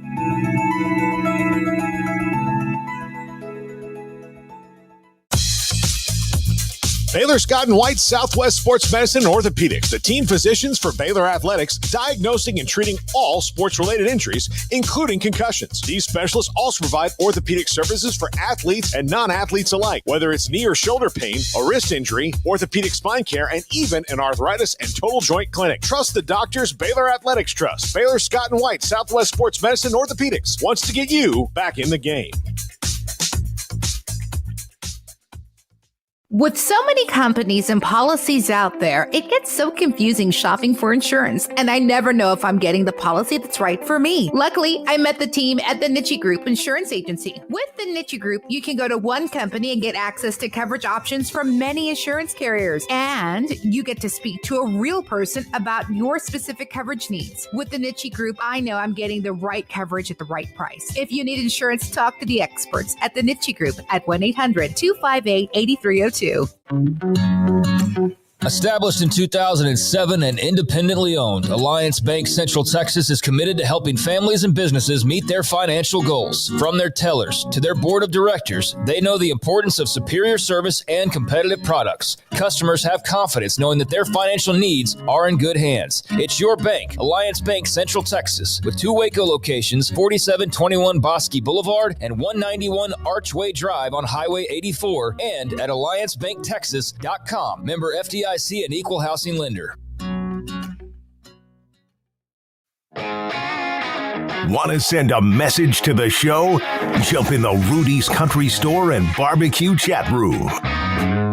365 Sports and Craig Smoak, David Smoak. We are here tonight taking you up until, sometime between 5:30 and 6, depending on how things go between now and then.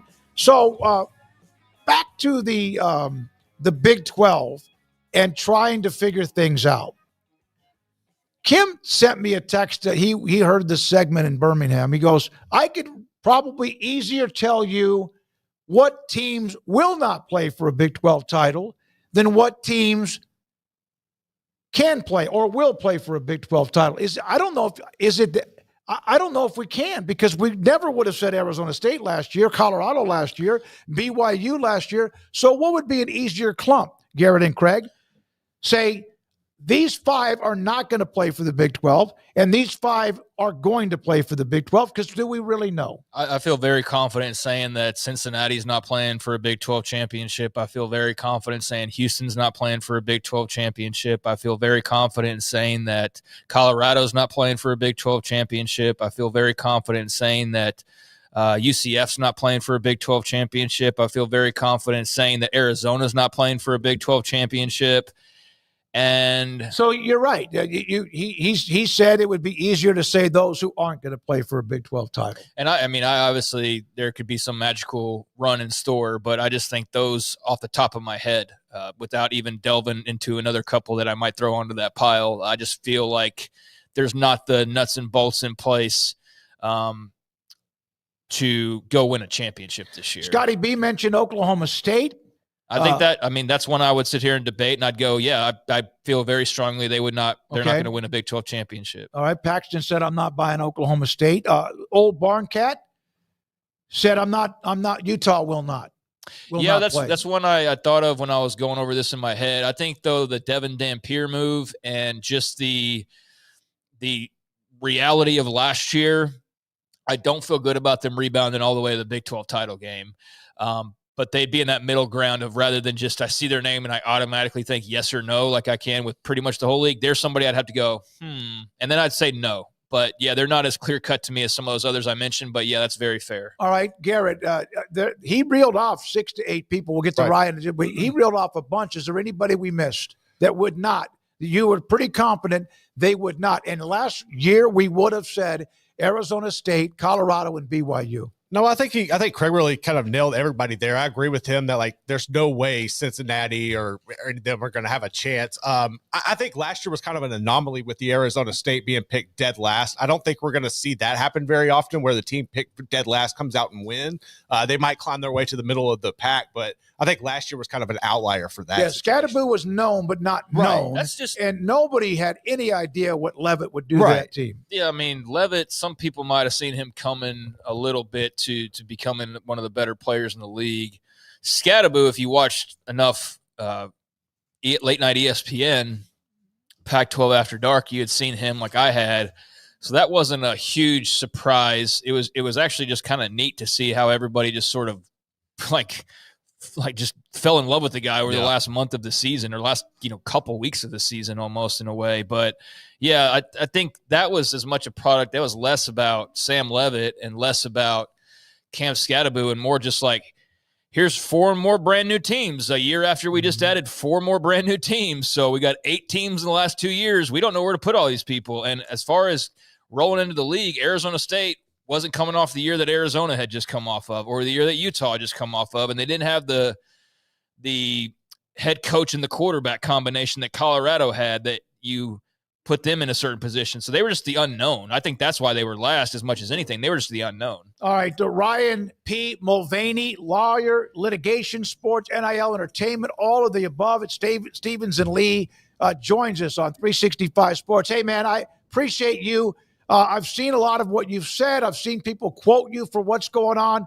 Craig Smoak, David Smoak, 365 Sports. Ryan, I know you know law. You know all of this. But do we? I mean, do we really know what in the hell's going on in the NCAA and college sports? Frankly, only Judge Wilkin knows. First and foremost, thanks for having me. And second of all, Scatterboo. Yeah. I'm a Giants fan, so I'm very, very happy. There you go.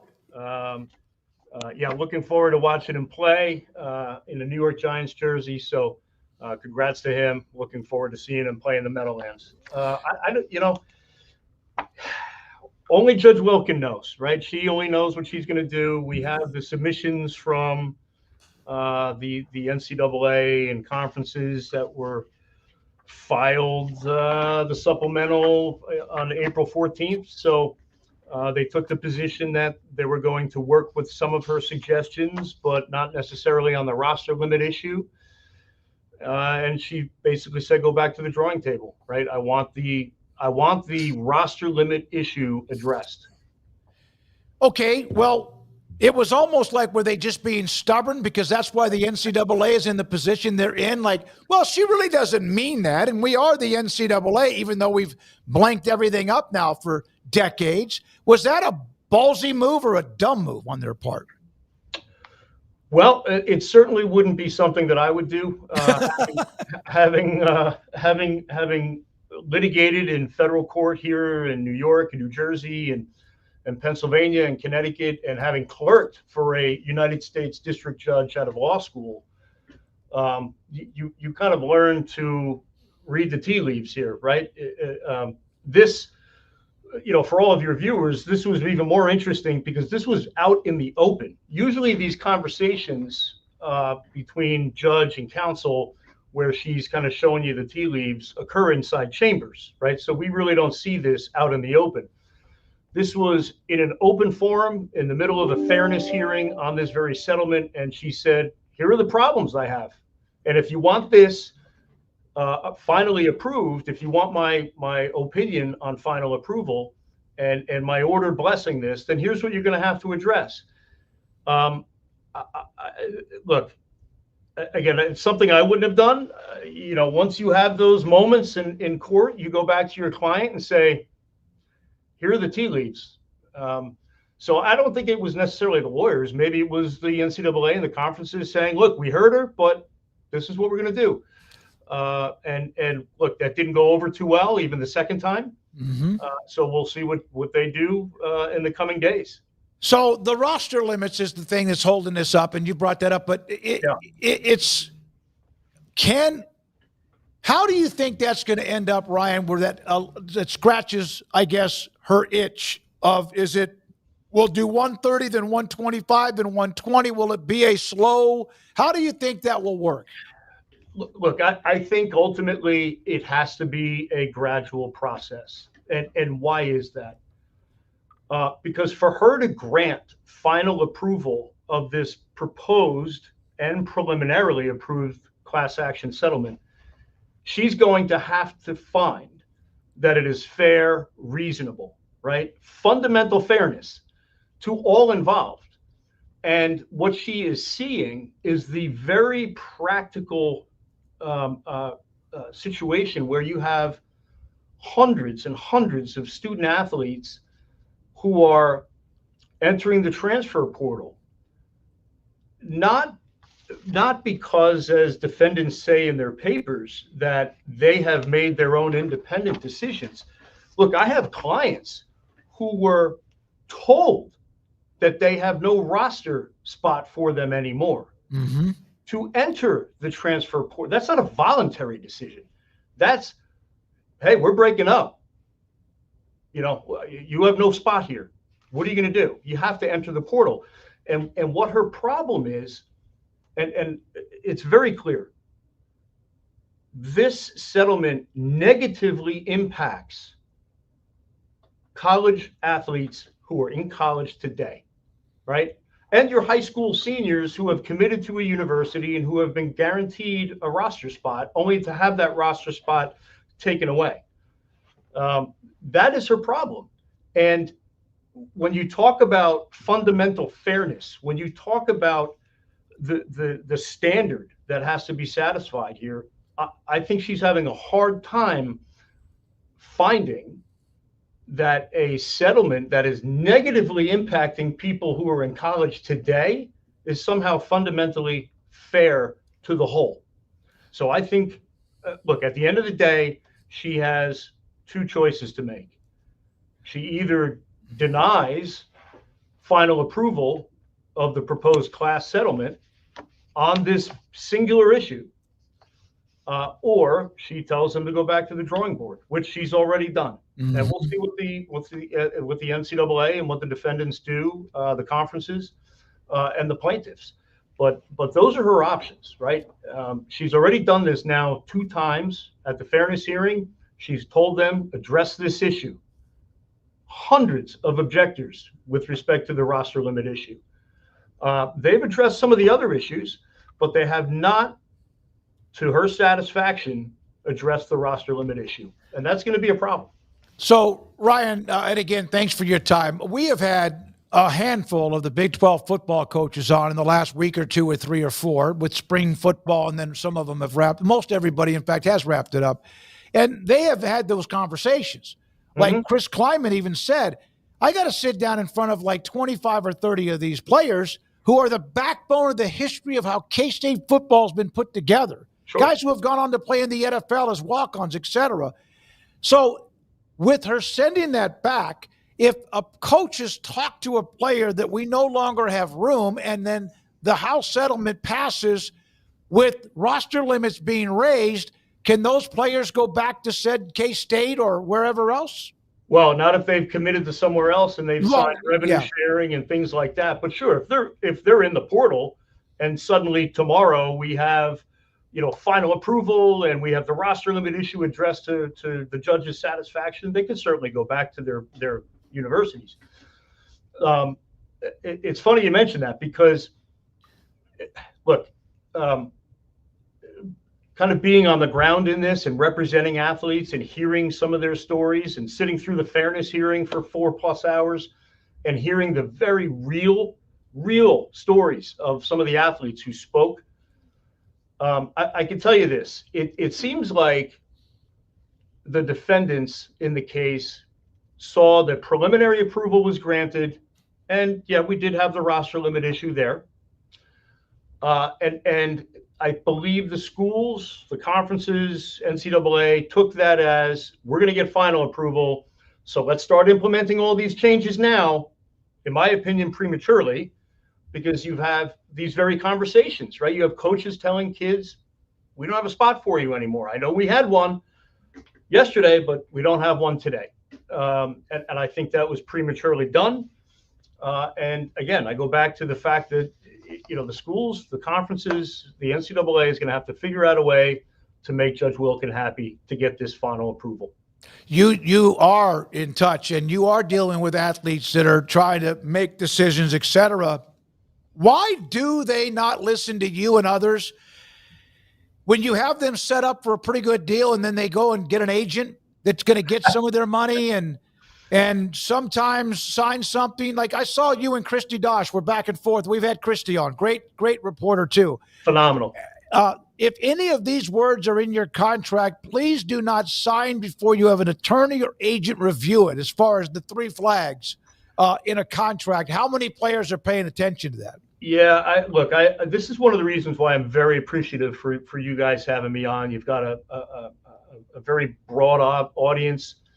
I can't scream this loud enough. I can't stand on the highest mountaintop and have everybody hear me. But look, I'm a certified NBA agent, and in that process, I've represented professional basketball players for nearly 10 years, whether in the NBA, G League, or overseas. I am also, because of my legal background, was appointed to the Agent Regulations Committee by the Players Association. Mm-hmm.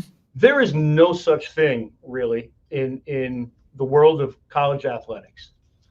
I always joke that my dog could be an NIL agent.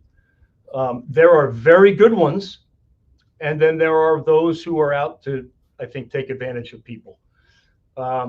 Any NIL agent agreement that is requiring you to pay 10, 15, 20, I've seen 30% for deals with universities, revenue share, and NIL collective deals, completely unnecessary, in my opinion. Look, I have two buckets. I have the buckets of rev share and NIL collective deals, and then I have a bucket of third-party brand deals. I want to get sponsored by Lululemon. I want to get sponsored by Pepsi, Coca-Cola, whatever. That's a different story. That takes a significant amount of work, a significant amount of creativity from an agent perspective. And I don't have a problem with paying an agent 10, 15, 20% for the creativity that goes into those types of deals and the origination of those types of deals. The NIL collective deals and the rev share deals are very simple, okay? Here's how they happen. Student athlete says, I want to go into the portal. The school has 48 hours to put you into a portal. You either put contact or do not contact. If you put contact, who are all the other coaches contacting? The student athlete, right? Not an agent. Yep. In other cases, you have an agent who could make 2, 3, 4 phone calls. They're calling their assistant coaches with whom they have contacts.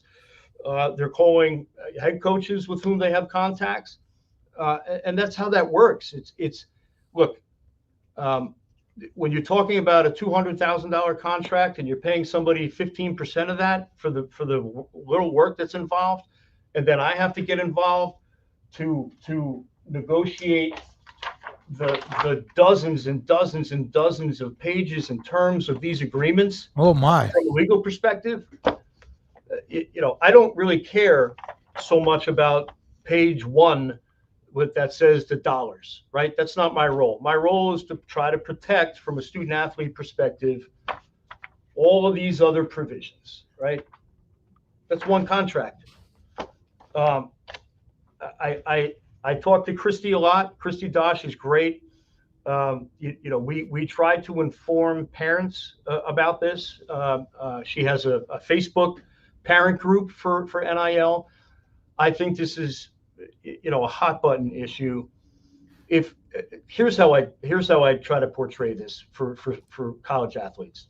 If you go to the NBA and you hire me to be your NBA agent, you can pay me 2% or 4%, somewhere in between, but depending upon the type of contract it is. Same with the NFL. I'm not an NFL agent, but NFL agents know that they're paid somewhere between 3 and 5%. Same with MLB and the NHL. I'm sure MLS has its own agent regulations, right? It's a very small percent. You don't see 10, 15%. You don't see that for originating what is effectively, and I know the NCAA doesn't want to call it this, but this is a player contract, right? The NCAA wants to call it a marketing deal because it's name, image, and likeness. But I think we all know what this really is. So I work with NIL agents who are very, very good at what they do, and they charge 2, 3, 4%, 5 tops, right? Something that is appropriate in the professional ranks, right? If you want to have a separate marketing deal so that you can negotiate your Lululemon deals and your Viore deals and your, deals with a Under Armour or whatever brand, that's fine. You can have your 10, 15, 20%. But, for this type of stuff, for the NIL collective deals, for the revenue sharing deals, it really drives me crazy when I see, these exorbitant fees that are being paid to agents, and some of the times they don't even originate the contract, and then they send demand letters to the client saying, we hear that you have signed with such and such place, we want our 20%. And then I get phone calls and I have to review these agreements, and it's not a good situation. And I understand the NCAA may not want to collectively bargain and do all this type of stuff. What needs to be done is, in my opinion, have a standard for agents, right? I had to pass an examination. Yes. To be an NBA agent. And what did that examination test me on? The collective bargaining agreement and the agent regulations. There needs to be some sort of regulations promulgated by the NCAA that's exacting, right? That has teeth, that means something. Otherwise, you're just going to have kids getting ripped off left and right. Look, as I say to some players, just use your brain. Why are you paying somebody 20, 25% of a $200,000 contract or a $500,000 contract? Just do that math. 25% of $1 million contract. Did they really perform all that work for the amount that you're going to pay them? No. Yeah. How many players should just and you're talking about agents who are certified. That way, and Craig Bowl from the American Football Coaches Association, who's right here in Waco, has said he's begging the NCAA and however they can go about doing it legally to make sure that happens. Because it's just like you said, I saw your latest note. You had a young man, $150,000 deal. You told him don't sign it. He gave the guy 10%, 15 grand right out of his pocket. That didn't have to come out of his pocket basically at all. And for what? For what? He didn't even originate the deal. The contract, this is the second time this has happened in probably a week and a half. The contract fell into the kid's lap because the coach saw that his name was in the portal, contacted him directly from the portal, communicated directly with. This is why sometimes I say, do players need a NIL agent to go into and come out of the transfer portal? I would say to that, not necessarily, but sometimes. A lot of the times, as I mentioned before, you're in the portal, you're going to get contacted directly by a coach. This is not necessarily a negotiation. A lot of these schools, are putting these contracts in front of players with some certains that really don't change, right? You're not going to suddenly negotiate a $200,000 NIL deal into a $750,000 dollar NIL deal for the same player. That generally just doesn't happen. A lot of these deals are kind of, this is what we have, take it or leave it. Right. So do you need an NIL agent for that? I don't think so. For some of the guys or players, I should say, because I represent both sides. I have male athletes, female athletes, volleyball, women's basketball, men's basketball, college football. So I try to identify, who really needs the NIL agent. And like I said, I work with some very good ones, both for football and basketball, and they genuinely help the players if it's needed. So if a school contacts a player, is it as simple as a school, let's just say, it doesn't matter, contacting the player and say, hey, we have $200,000. And the player may talk to his parents or may talk. Is it that simple? They just say, this is what we have, and he can go back and forth with the team? Or is that when you need help, calling Ryan Mulvaney or someone like yourself? That's how easy it is. Yeah. Look, a school will reach out to somebody in the portal. That makes no sense to do it otherwise. Yeah. Oh my goodness, it's that simple.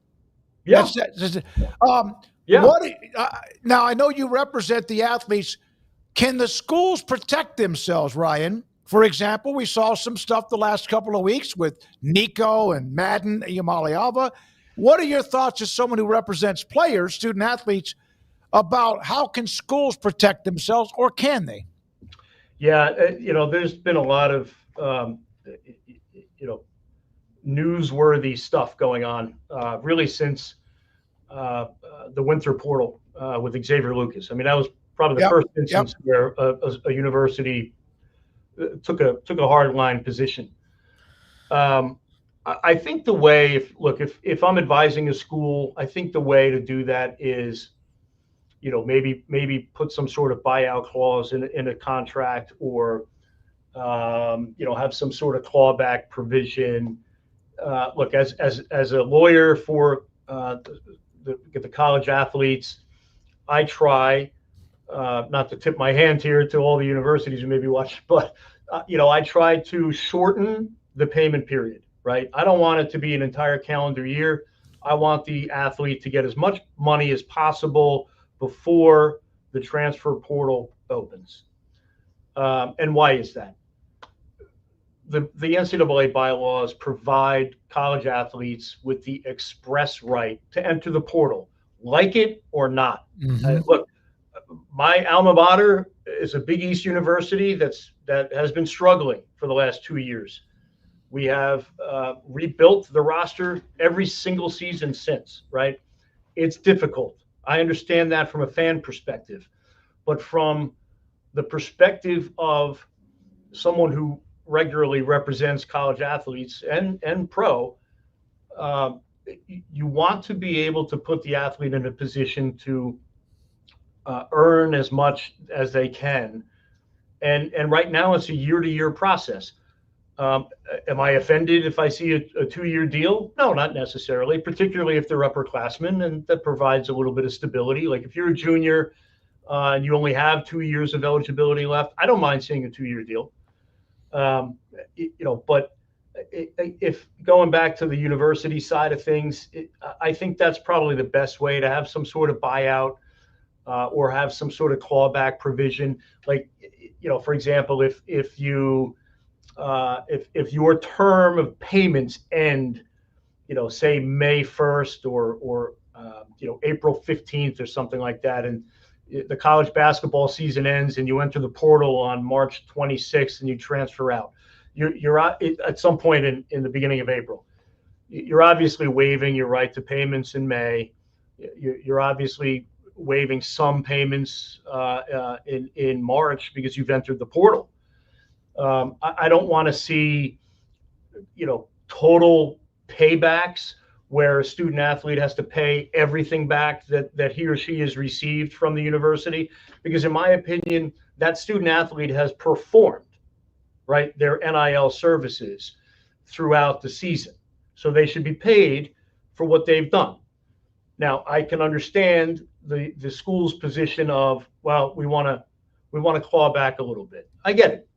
That's probably the only way I can see appropriately schools protecting themselves. I've just had an instance not too long ago where a school, who will remain nameless, tried to put a non-compete in front of a player and have the player sign it. A non-compete for a non-employee, number one. And number two, this is we're a student athlete. You're telling the student athlete that they can't go to a college of their choosing? Like, that's what we're talking about here. So, obviously, the non-compete was a non-starter. Mm-hmm. You can't, I'm sure there are professionals who are listening to this who are officers or directors of companies, right? And they very well know, from an employment perspective, you can't inject and expect somebody to sign a non-compete on the way out the door that wasn't in their employment contract to begin with. So, a little hard to do that here. Not only the fact that they can go to whatever college and school that they want to do or want to go to and pursue whatever studies they want to pursue, but you can't have non-competes. I mean, that's just, a non-starter. So buyouts and clawbacks are probably the only way that they can really protect themselves from a university perspective, that is. So if the settlement goes through, and in all likelihood it is, unless, again, the guys who have screwed up college athletics for years continue to do it again, how the $20.5 million goes, at least you have that amount of money to spend.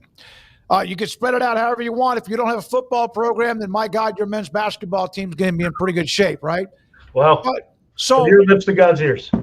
And can you still a program boosters, donors, whatever, and I hear about Deloitte as they're like the distribution center. Will there still be millions of dollars in NIL money being distributed to players on top of the revenue sharing? You could have instances like that, sure. Just because you have revenue sharing doesn't mean NIL collectives will go away altogether. Some will, some will be brought in-house, so to speak, to the schools. Mm-hmm. Yep. Some will continue to operate. But the clearinghouse is there to purportedly to make sure that there is some sort of fair market value with respect to these contracts.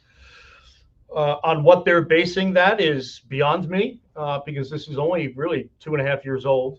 Yep. So what market is there really? And, I foresee a bunch of litigation as a result of that. Try telling a student athlete that he or she is not worth the value that a NIL collective or a third-party brand is willing to pay for you. So it's crazy. Now, last thing, I know you got to go. My God, you've given us time, and you got trials installed, all that things you're doing. We appreciate it. So what does this fix if it's passed?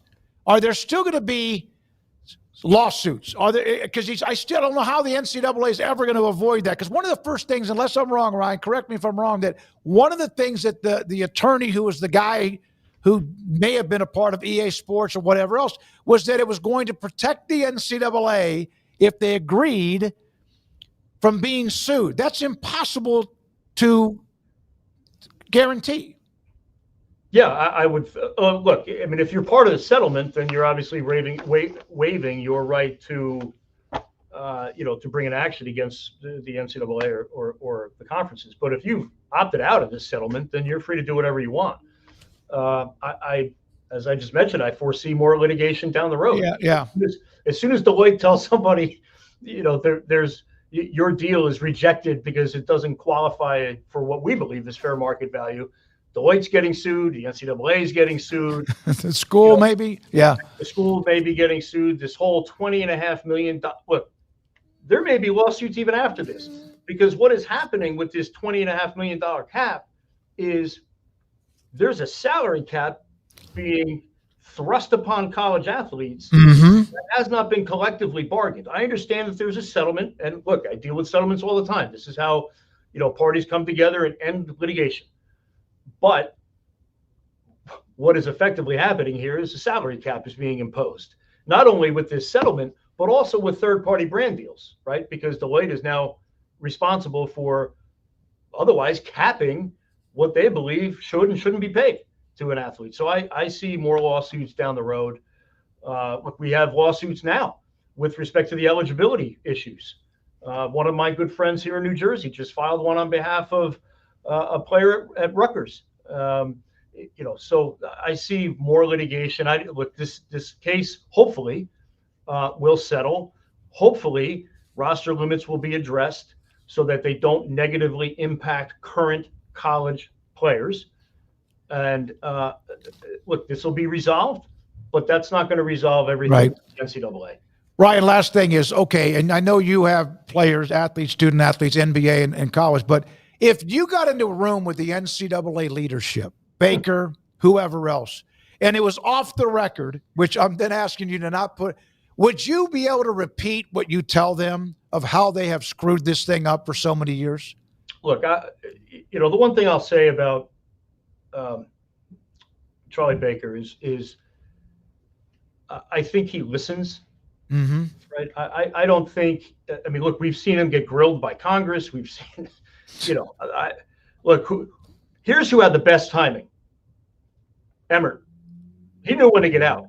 Right. So, look, I would be happy to have a conversation with Charlie. I think he's somebody you could, sit down and have a frank and genuine conversation with. He doesn't strike me as anything but. I think he's made himself readily available. I wouldn't have a problem having these conversations with NCAA leadership, but they have to listen at the same time. I'd welcome the invitation. Senator Cruz is having hearings on Congress. I'd welcome the invitation to speak with him. And any other member of Congress who is trying to step into this arena. There are some good people who on the college athlete side who have very good ideas and I think should be heard. Doesn't Congress have more important things to do than? One would think. Yeah. One would think. Yeah. Hey, Ryan, we've had Christy on, we've had others on, we've had Darren Heitner on. Oh, Darren's great. Yeah, and we've had you on among others. It's great to have you. Thank you so much. I know you got an incredible busy schedule, but the knowledge you gave us is what we needed to hear too. And thanks for your time today, buddy. I appreciate you having me on. Thank you very much. I look forward to being on again. Yes, sir. We if they do the settlement, will you come on after it's over to kind of explain what it? Okay, let's do that. Yeah, all right, absolutely. Be happy to. Thank you, Ryan Mulvaney, with us again, an attorney, sports law, NIL, litigation, and does quite a bit more. And I hope you enjoyed that segment. Thank you, Kim Coulter, for the super chat about having getting an attorney on the show, a lawyer on the show from his offices in the Northeast. We appreciate that. When we come back, Craig Smoak off the radar a little bit early on in the 5 o'clock hour, about 5:15, Chip Brown. And then also today, we, of course, will look at Indiana's schedule as we are early on in the Big Ten. This is 365 Sports. Marco's Pizza. Pizza lovers get it. Marco's Pizza, the fastest growing pizza brand in America, 5 locations in Waco. And Bob Mock, who runs the stores here, started out early on in the pizza business. I did too. I used to deliver pizzas when I was in college and made some pretty good money. Tips, hustled to get those pizzas out and enjoyed that. It was a lot of fun. Always been intrigued by the pizza business. Every once in a while, because of my background of working at a pizza company, I will go by a local place. It's a locally owned pizza place and say, can I just buy a couple of your little, whatever you want to call the dough, like the dough before it's been tossed around in flour and made into a pizza crust. And I like to do that just so I can make my own. I love that business. Marco's Pizza. Bob Mock loves that business. Fastest growing pizza brand in America. Marco's Pizza. Marcos.com. Pizza lovers get it. In our logo and advertising, we say we are people that you can count on. What does that mean? It starts with providing a quality vehicle and quality service at a fair price. But it also means we do what we say we will do, and we treat people fairly with respect. It starts by hiring great people, good local folks who work hard with a caring attitude. Our employees are the real reason we are people that you can count on. Put us to the test and see for yourself that at Richard Car Motors, we are people you can count on. Parenting is full of surprises. You never know what to expect. So after our son was born, I called my Texas Farm Bureau insurance agent to set up a life insurance policy in case something happened to me. Sawyer is now 2. And we'll soon have a sister. There's no one else I would trust with protecting my family. Stop by and see our agents at one of our 3 McLennan County locations. Coverage and discounts are subject to qualifications and policy terms and may vary by situation. Developed by Startup Waco, a nonprofit organization, GXG is a program designed to support the entrepreneurial development of Baylor University student athletes through NIL activations. The program helps student athletes maximize their platforms and offers a comprehensive support system for them to create and grow new businesses that not only benefit themselves, but also uplift the local economy. Fans who wish to support student athletes can donate to GXG via the GXG NIL Fund, BaylorBears.com/GXG. Contributions to support NIL activations through GXG can be made at BaylorBears.com/GXG. For more information, follow at GXG_GreenXGold on social media and visit the official website www.gxg.startupwaco.com.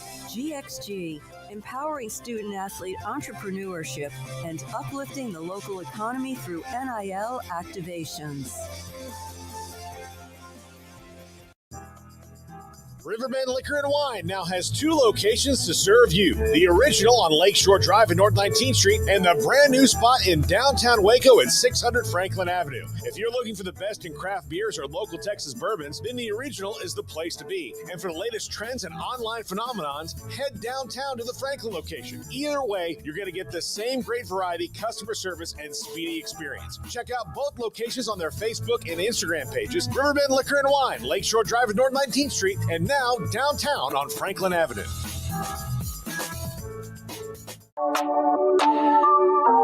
This is Craig Smoak's Off the Radar, presented by Alliance Bank. They take pride in making banking easy. AllianceBankTexas.com. Welcome into 365 Sports. Time for a little Off the Radar, taking a look at stories outside our normal scope. And not really the busiest of days today in the sports world, but there's a couple of things going on worth mentioning. Of course, playoffs tonight. We'll run down the schedule going on. And I know there's not a lot of NBA fans in our audience based off various polls and whatnot. And I know that like most of the time, I mean, my NBA fandom was killed like 2 months ago, which I'll get to in a moment. But I have enjoyed the playoffs, and I don't know if you've seen, there's a lot of people raving about how exciting the NBA playoffs have been up to this point, and hockey playoffs, Stanley Cup playoffs are always exciting. But have you watched any of it? Have you watched? The NBA? Yeah. Yeah, a little bit. I've watched it. I was kind of enjoying the Timberwolves and what they were able to do to take the Lakers out. But, yeah, I've watched enough to where they're letting them play. Yeah. I mean, they are. It's not the old school 80s Pistons and whoever else Knicks brawl type stuff. But no, I've watched it. There's some great young players still, and even the veterans. And I saw the ending to that Bucks game when Giannis had to deal with, oh my goodness, what's his name? Halliburton's dad. That was kind of silly. That's one piece of news is that Halliburton's dad will not be at the next game. Not surprising. Yeah, got overly modulated on excited. Even Tyrese Halliburton said in the post game that somebody had shown him a video of his father confronting Giannis and talking some trash right after the game it ended. And he said that basically he didn't condone that behavior. He would have to have a talk with his dad, which is backwards, right? You shouldn't have to be the son talking to the dad and teaching him that lesson. But his dad's also kind of known for that, I guess. Doesn't excuse it, obviously. But, yeah, that was something that caught a lot of attention. But I've enjoyed what I've seen. It's been nice to have on. And I do think that for as much as there are people that just hate the sport for whatever reasons those may be, just don't enjoy it, or it's political, or the stars, or whatever. The playoffs rock. I mean, it's just the regular season is where there's just not that level of investment that catches most people. But the playoffs are a lot of fun, and they've been a lot of fun up until this point. And you mentioned, I think you mentioned the Lakers last night getting beat. So is this the segment where I apologize to Nico Harrison? No, it's not. No, it's not. Yeah. No, it's not. No. But it was interesting to see all of the headlines and all of the talks last night about Luka Doncic and how he is basically just a big old fat boy and he needs to get in better shape. And it's just, I don't know how much of this you caught, but you had Charles Barkley ranting about it. I mean, everybody who's got a platform was basically making their points known about Luka Doncic and the fact that he needs to get in better shape, the fact that he does not play defense. Really nothing new, quite frankly, just maybe on more people's radars because it's coming from a Lakers perspective now. But I did see where that allowed last night after the Lakers were pushed out of the playoffs in 5 games, lost 4-1 to Minnesota 103-96. I have seen where there's starting to be like this little turn of the narrative of, well, maybe the Mavericks and Nico Harrison were onto something. I mean, he is out of shape and he doesn't play good defense. And, man, he's an offensive wizard. But Nico talking about defense kind of had a point, and I will agree with that. Those points were already known and out there, though, about Luka Doncic while he was a Dallas Maverick. And, you know, little things like him getting caught in the hallway after a game, drinking a beer with his dad, you know, things like that. But here's the problem. There's a big old if carrying a lot of weight with this. Yeah, Luka probably needs to get in better shape, and he could definitely play better defense. And maybe Nico Harrison had a point.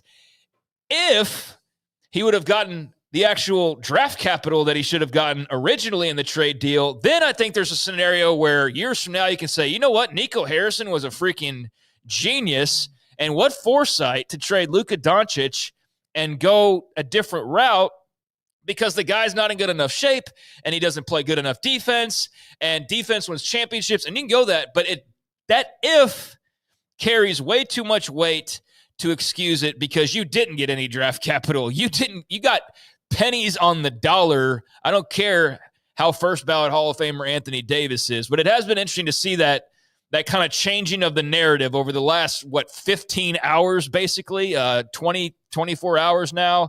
But I just found that very interesting. I'm not sure how much of that you've seen. But again, I have. Nico didn't get any draft capital in return. Before I went to bed, which I can't remember exactly when it was, I saw where Minnesota had kind of had a comfortable lead. And when I woke up and saw that they had won, I just kind of looked a little bit at some of the reaction from overnight. Listen, Anthony Davis he's a Hall of Fame player, but he's not always available. And it's not that he wasn't valuable. It was that you traded the heart and soul of your team and didn't get enough in return for the future post Anthony Davis or even current with Anthony Davis. And then on top of that, of course, you didn't know Kyrie Irving was going to go out with an Achilles or whatever it was with him. Knee, I guess it was knee, wasn't it? Kyrie Irving. So that you can't predict that. But I did see that.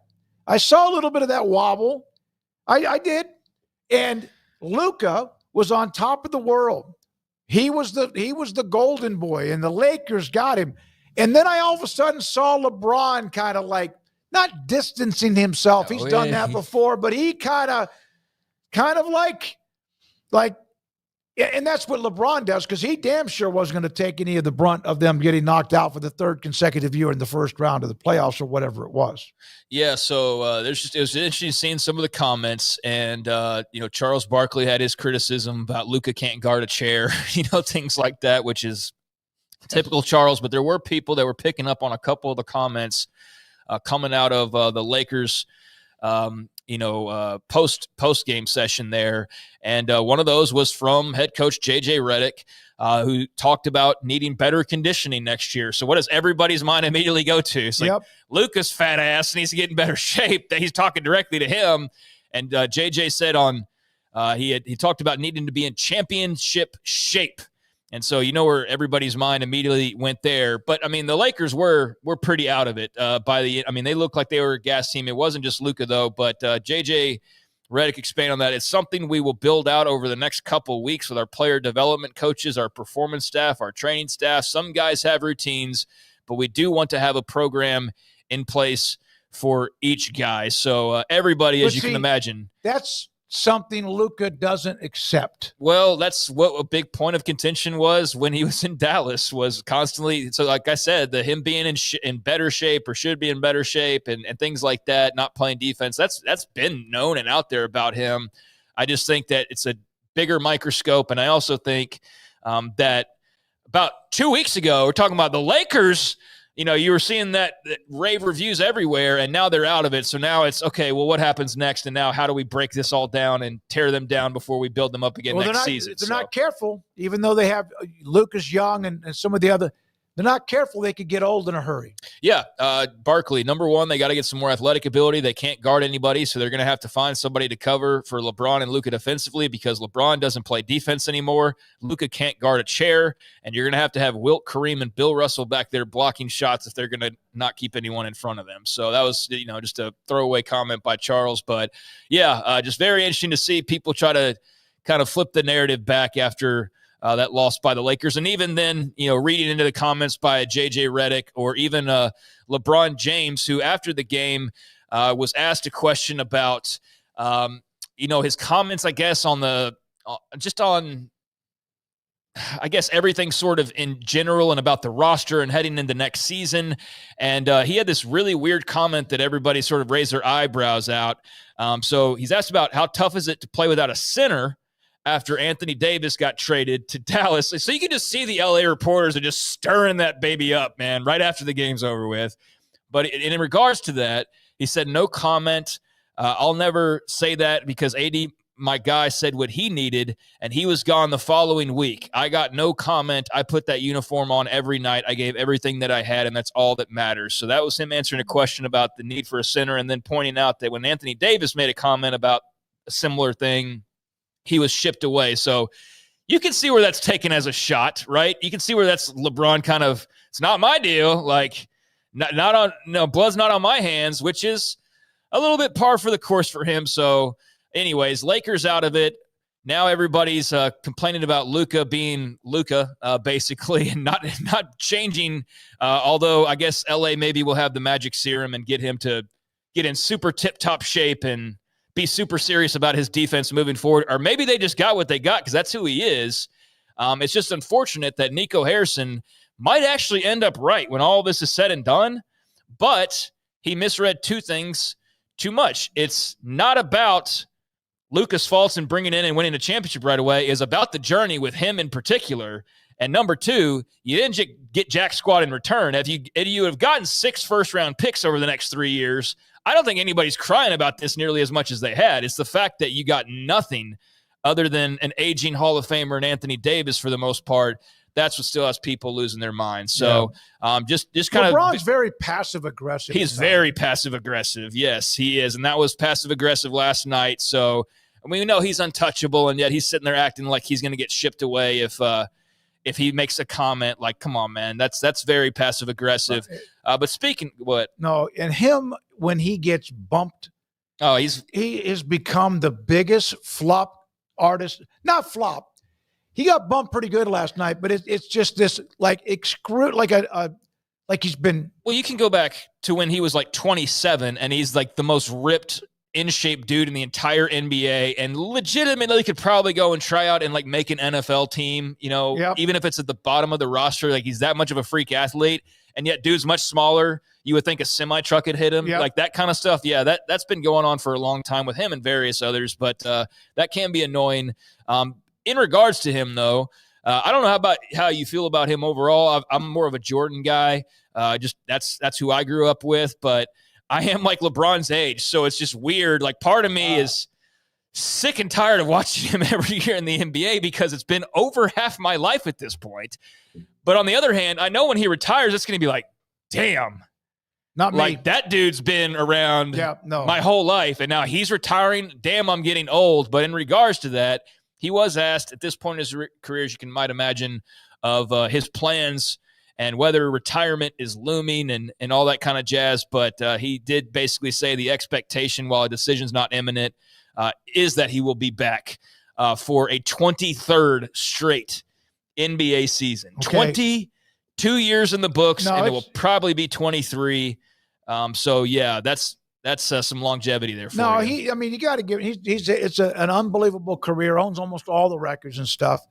At this point, he's played 7 years. I think he's going to want a departing tour. I think if he retires, he's going to want it to be an entire year where all the attention goes to him and the boots and the hats and all. Yeah, I think he's very much he's more of a Kobe than he is a Dirk. I think that's safe to say. Dirk, definitely not one of the guys who was into that sort of a thing, but I could see where LeBron would definitely like to get his rocking chair and his pair of cowboy boots when he comes to Dallas and, all the rest of that jazz that we saw guys get. Was it Jeter as well during his retirement tour? I could definitely see LeBron taking that final lap, but just, he's played 22 seasons.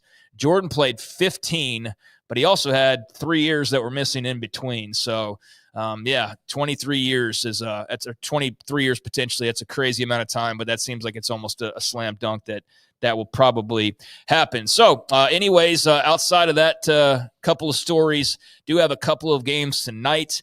And what has been a very feisty series, you've got the Pistons and the Knicks bringing back some of that just old Eastern Conference bad boys and MSG and all of that flavor. It's been a fun series. Game 6 tonight in Detroit as the Knicks look to close it out up 3-2. And then also you have the Clippers and the Denver Nuggets out in LA as the Clips try to keep basketball season alive in the City of Angels. But they'll need to win tonight because they are down 3-2.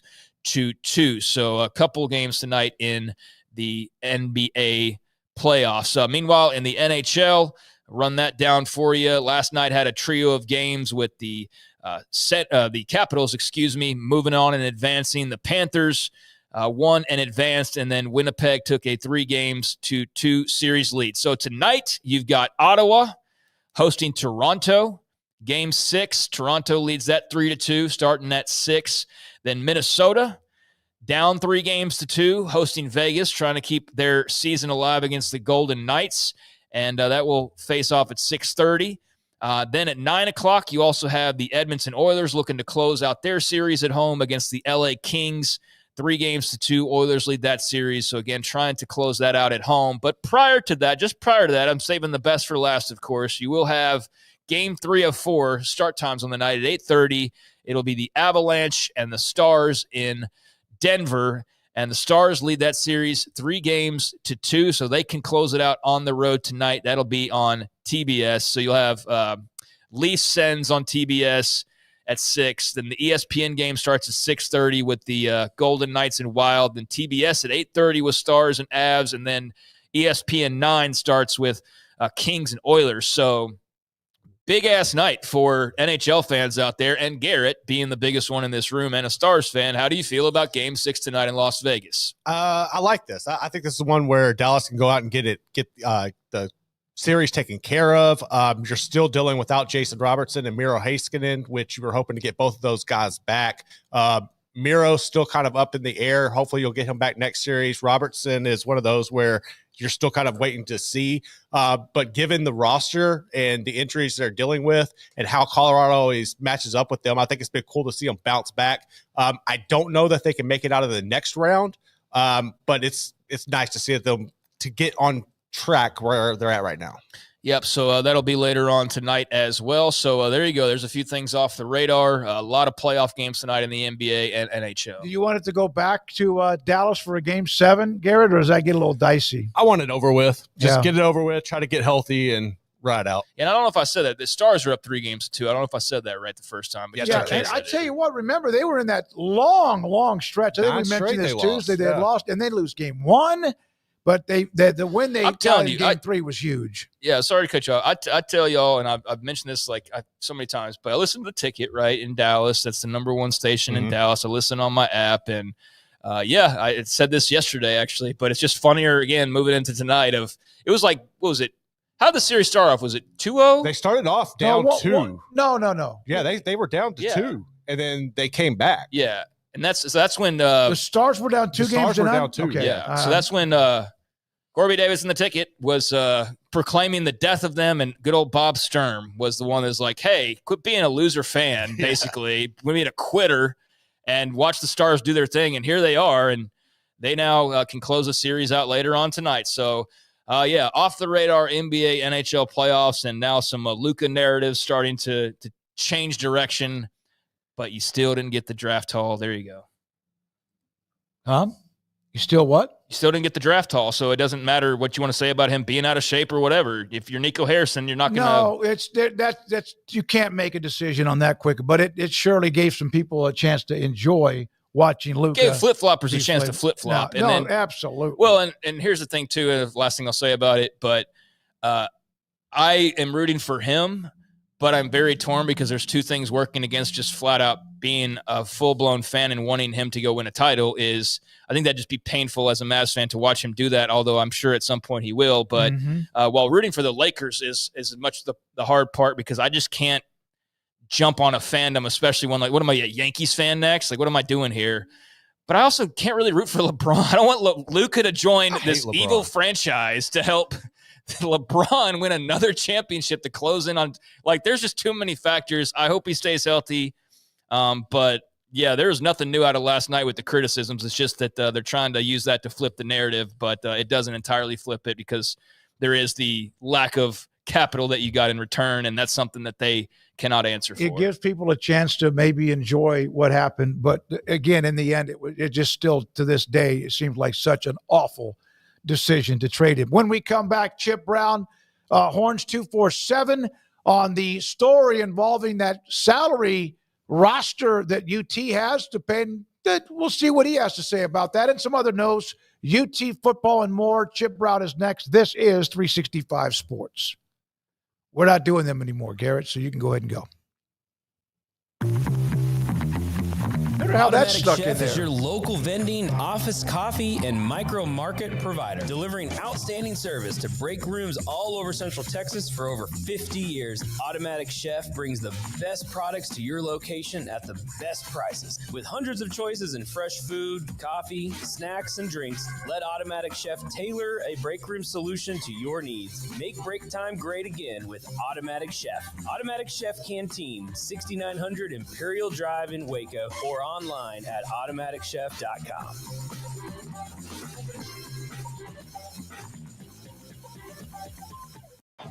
Baylor alumni are more than 160,000 strong. When we all join hands to support our university, we don't just move the needle, we move mountains. Working together, we create life-changing opportunities for students on the field, in the classroom, in the laboratory, and in life for generations to come. So get connected, get involved. Learn how at baylor.edu/alumni.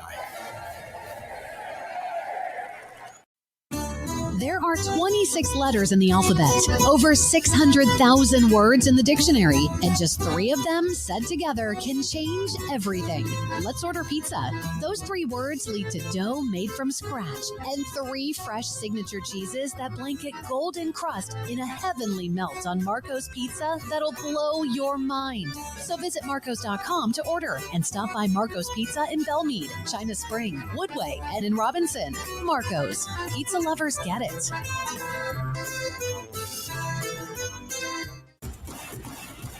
Penny Clinic Men's Healthcare in Woodway is now proud to offer you men an exceptional weight management body sculpting product called semaglutide, also known as Ozempic or Wegovy. Semaglutide is an FDA-approved weight management medication. Once-a-week injections of this powerful medication offers an average body fat weight loss of 20% within the first year of treatment. In addition to body sculpting, semaglutide also normalizes blood sugars and has the clinical research proof of reducing blood pressure, cholesterol, stroke, and heart attack risk. If you're like most men and you have stubborn fat that will just not respond to typical diets and exercise, then help is finally here. Semaglutide, affordable, highly effective. Google search Penny Clinic Waco and reach out to the Penny Clinic team today for a free consultation with Dr. Petty to see if semaglutide is right for you. Go to pennycliniclowt.com.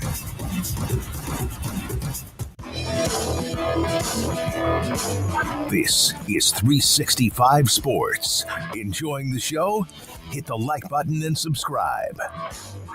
Yesterday, the story with Kirk Bowles of the Houston Chronicle about UT's football roster and how much it cost.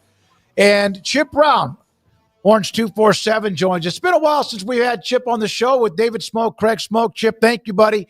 What's been the reaction in Austin about that number? And was it immediately, no, we're not doing that? What was, you got some intel on that? Yeah. So, and Kirk's a great reporter. I think he took a CBS sports story by John Talty. Talty interviewed Curt Cignetti, the head coach at Indiana, and Curt Cignetti said he thought the salaries could go to, or the roster payroll could go to 35 million to 40 million. And then he listed some schools that he thought were in that neighborhood: Oregon, Ohio State, Texas, Texas Tech, Notre Dame, and Miami. And so, Kirk, with Curt Cignetti saying Texas 35 to 40 million, whatever. But in talking to the, people with knowledge of Texas's NIL spending, they're not in that neighborhood and don't plan to be. I think one of the things that, they've taken pride in is Steve Sarkisian being surgical in the transfer portal to fill a need, really wants to do it with the high school kids. But if there's a need, and, go to the portal. And Texas has done a good job of finding, student athletes who are maybe the best player on a bad team, convincing them that, hey, you come here, you get a chance to play for championships, great culture, city, all that.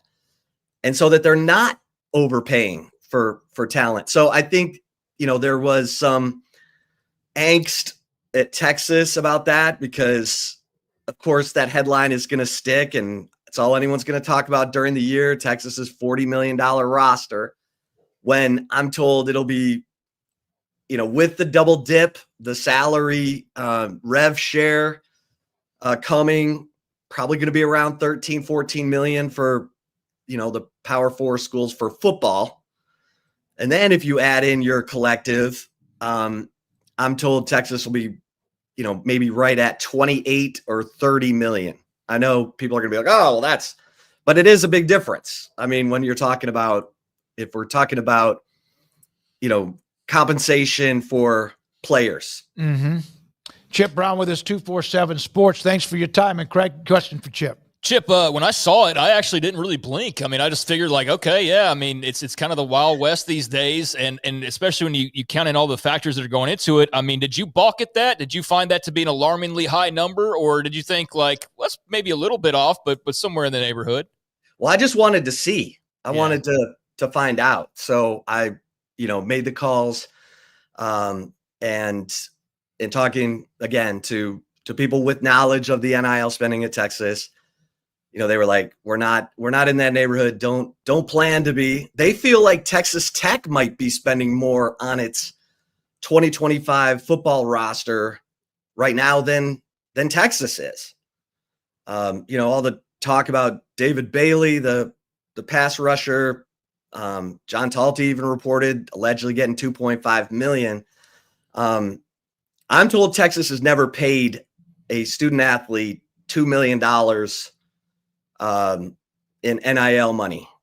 So it's kind of strange, but Sarkisian, he said, I'm not going to pay some transfer to come in. We want to recruit good players and pay them more as they go through, as they develop, but don't want to bring in someone from the outside that, would be commanding big bucks and disrupt the culture of the locker room. Well, and that's one of my questions, but also at the same time, what difference does it make? I know that you don't want to like have about a bunch, but Texas has stars. I mean, from the ultimate with Arch to all the others, Anthony Hill, et cetera. Is it one of those things that they feel like people will look at them differently if they win because of this report of 35 or 40 million? If you have it and it's there, why not spend it? Yeah, I guess so. They want to, plus they don't want to give the wrong impression. The Texas legislature is always right in their backyard. Texas does lean on some state funding. Texas has a lot of critics in the legislature. They can put administrators through the paces. Well, what do you need our money for? You're paying your football roster $40 million. But the interesting thing about the quarterbacks is Quinn Ewers never got money from the Texas Collective, and neither has Arch Manning. Both of them, Quinn, I'm told, made about $6 million on top of the $1.4 million he got when he went to Ohio State in 3 seasons at Texas.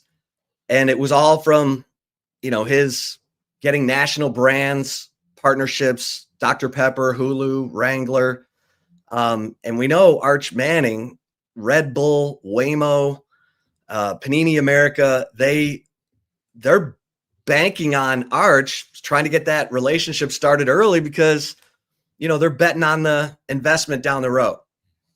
Chip, I think too, and yeah, that's amazing for him and have those opportunities now that the guys didn't have for so long. And on that, I think part of it too is you don't want to hear the storyline all year like Ohio State had to hear about their $20 million roster the entire time that they were winning games. But do you feel like people are still just so conditioned after decades of paying players? We don't do that now it's like you almost forget, no, you can do that and it's okay. You got to do it a certain way. But I think people are still kind of halfway in, halfway out on realizing that it's okay and it's not as big of a deal anymore. Yeah, we are in crazy times. I mean, as Smokey can attest, for those of us who were around when SMU was maybe initiating NIL before it was legal, or not initiating, but they were maybe the most ostentatious about it, to be where we are now. And then to think that in 2014, Claudia Wilkin, the federal judge who's going to, sign off on this House settlement,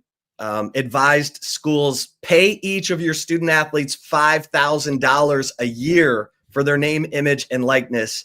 That would be a good place to start.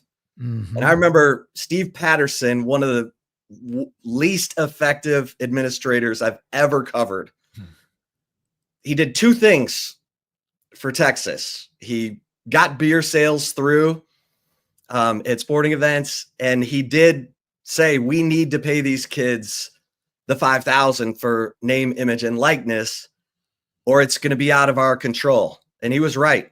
And that would have been a $2.5 million investment for every school to take care of every student athlete, and it might have kept the state lawmakers from getting involved in clearing the way for this pay for play. Yeah, it's amazing. It's amazing. And now that's like Colin Simmons, next year, not this year, but next year. That's probably just him alone will command something like that, right? And yeah, that's crazy how that would happen. It's crazy, Chip. Had they done this 25, 20, 15, 30, it's nuts. We just had Ryan Mulvaney, who's an attorney, a sports law attorney, and he was talking about, they're paying for decades of stubbornness, arrogance, and that thought they were bulletproof. And they're about to pay this massive settlement. Okay, so UT, they've been on a nice run. Sark the first year, low growing pains. Then they were able to secure talent and more talent and more talent.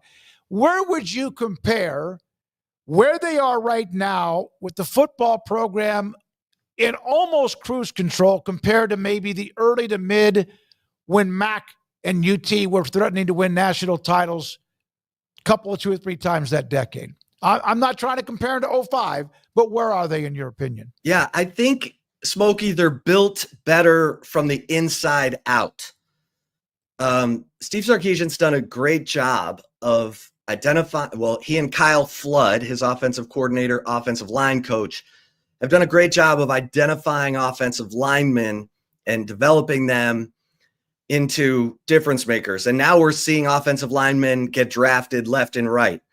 Remember, there were zero offensive linemen drafted between 2008 and when Connor Williams went to the Dallas Cowboys, 18. None. That if people want to know where Texas was off the grid in the wilderness for 10 years, that's where they were. They were not built from the inside out. Even that 09 team that played for the national title, that was not it was a functioning offensive line But Colt McCoy, they rolled the pocket. They moved him. He ran. He and Jordan Shipley deserve a medal for what they got accomplished offensively that year. Trey Newton was the leading rusher on that team at like 500 yards. So they're built better from the inside out. I think, there's an identity on defense that's improving. Pete Kwiatkowski wants to be a defensive coordinator. Mac had guys moving on up. Gene Chizik, Will Muschamp. So Mac was having to, restock on the defensive side. But with Sarkisian calling the plays on offense, he's able to, attract top skill players because he's sent them to the league. He's developed quarterbacks. So I think they're better positioned. I know they have one conference championship, the 2012 title 2 years ago. But they would have, could have, should have won the SEC this year, make a couple field goals. So I think they're better positioned. So Arch Manning clearly is the name that everybody's hearing, man. How would you compare just the buzz? I mean, you've been around Austin a long time. All these number one recruits they've had in the past, the Vince Youngs, the Chris Sims. I mean, and that's just quarterbacks. Quinn Ewers was a big damn deal when they got him back from Ohio State. But what's it? Is it like unique in its own way? The Arch Manning buzz that's leading into this season. Yeah, I mean, look, your grandfather was the number 2 overall pick in 71. Your uncles were both number 1 overall picks. I mean, the one thing I really like about Arch is he gets it. He's in on the joke, and I don't know how many people know that his younger brother, Hyde, is a freshman at Texas, and that dude's a comedian. And Arch, kind of leans on him to have a normal college life because Hyde's in a fraternity, and he's like, I'm living my best life. I interviewed him, did a story over at Horns 24/7. Talked to Cooper Manning too. Free story, Google it. I think it's a good read. And so the hysteria is nuts, but Arch is committed to being a normal guy and going out with his friends, even though everybody comes up to him, hey, can I get a selfie? And, he'd much rather not be doing that, but it's off the charts, but he's a good guy. He gets it. And like Hyde, I asked him, Arch, what was he, like growing up? And he's like, he's the same guy who, doesn't know how to operate a microwave, So it's, they're a really well-adjusted family. Chip, it's amazing how they turned around. You mentioned about how they were not built on the inside out. Texas fans sometimes get a little bit not sensitive to this, but when they were able to get those 6 offensive linemen that very first year with whatever that was, the collective, was that, and did I miss, I don't know if you said that, was that what set the table for where they are year in and year out? That gave them the foundation and the anchor? That was clutch. I mean, that was a tipping point. That Pancake Factory popped up on December 5th, and signing day was like a week later. Yep. You had Kelvin Banks, who had decommitted. You had Cam Williams, who decommitted. You had some big free agents out there. And that's when, the Rick Vasquez and came up with this Pancake Factory, $50,000 for each offensive lineman, as long as they do, community service stuff. That helped. And, now I don't even know if you have to do anything to get the money, but other than play. But yeah, that was big, Smokey. I mean, they had 7 offensive linemen in that class. They all stayed until Malik Agbo just transferred out in this last portal window. But, Neto Umazulu, obviously Kelvin Banks, Cam Williams, but Neto Umazulu, Cole Hudson, and DJ Campbell are going to be 3 starters on that offensive line from that offensive line haul in 2022. Hey, man, thank you very much, Chip. Appreciate the time, the knowledge. As always, good to see you with Chip Brown, Horns 247, with us on a little clarification on what he's hearing on the story yesterday that we discussed a little bit today as well on the overall how much that roster cost. I don't like you, Craig. If it would have been $50 million, I wouldn't have blinked. Yeah, There may be a certain number of events you're like, holy crap. And then how it's all put together. Bottom line, if you have it and you can do it, then do it and use it. And if it leads to a national championship, everybody that's been salivating since Vince Young would absolutely be thrilled. Well, yeah, because they've been right there knocking on the door the last 2 years. You had 09, obviously, and some pretty good teams in between then as well. But does anybody else find it strange? Like I brought this up earlier about how people and I brought it up with Chip about how people are just so hesitant to really lean into Tech's saying like, no, we're spending money, blah, blah, blah. They'll probably argue about if they're spending as much as anybody else in the country, which based on their offseason haul, they might be like that. That might very well be the case, but you could sense it from Chip as well, right? Of like, no, they're doing it the traditional way and it's about building chemistry. And like, that's all very well and good. And I do believe that, but do y'all get that weird sense as well? It's still, I get it. They're still like that. Yeah. But we're doing it the right way still. And I don't know. I think there's a little bit of that default to when it was like verboten. Yeah. And you know what? And it's almost like cheapened if you buy a championship or something, right? Is kind of the feel like it of like you didn't do it, like it doesn't mean as much or something, although it would mean everything and more. It's like Dabo on the portal. Like yeah. It's open, it's there to take advantage of, and you still feel like some, I don't know, moral like remorse or dirty for using it. Yeah, it's weird. And I guess just decades of conditioning will do that to you of it being dirty. At the same time, it's a fan base, for example, in Texas. Texas Tech's they're just trying to get something that they can hang on to forever. And maybe they're about to get a lot of them. I don't know. But UT, they've always pretty much, if you know fans, and I know a bunch of donors, alums, or whatever, they like to tell you how much money they have. Well, yeah. So like in this case, they're like, well, that'll be the first thing they pull out and like trash talk with Oklahoma fans. Like, oh, you live in a trailer and, everybody in Austin's a Fortune 500 owner or whatever. But like, yeah, so I think it's just the conditioning probably more than anything else. But I even sensed it with him a little bit of like, but they are paying, but it's only like 20, not 30, Yeah. And so I don't know. I think we're splitting hairs at that point. And again, it doesn't matter. But interesting hearing, you can sense some of the, I don't know, what's the right word? I don't know if it's a shot or anything, but like towards Texas Tech of like, oh, they got in their feelings. Yeah, like there's like under their skin. Yeah, there's people that don't like that they're spending all of that money, and especially will not like it if it's successful. But yeah, I find that interesting. And again, I know we've talked about this story to death today, so we don't really need to talk about it any further. But if they aren't, regardless, they're going to be a really good team. And if they're spending 35 to 40, I don't think that's like some shocking number. If it's 25 or 30, I don't think that's much of a difference, honestly. And yeah, I don't blame them. If you got it, flaunt it, and go get what you can to go and win as much as you can. Garrett, I've been telling you about my text messages. I'm not getting them, and I see them. Can you call him? Yeah, I got you. All right, we're gonna. Kirk Bowles is gonna jump on with us in just a second. We'll push Indiana, the football schedule back. It's the weirdest thing. I need to restart my phone, so I'll see a text pop up. And then I'll go to my list of text messages and it's not there.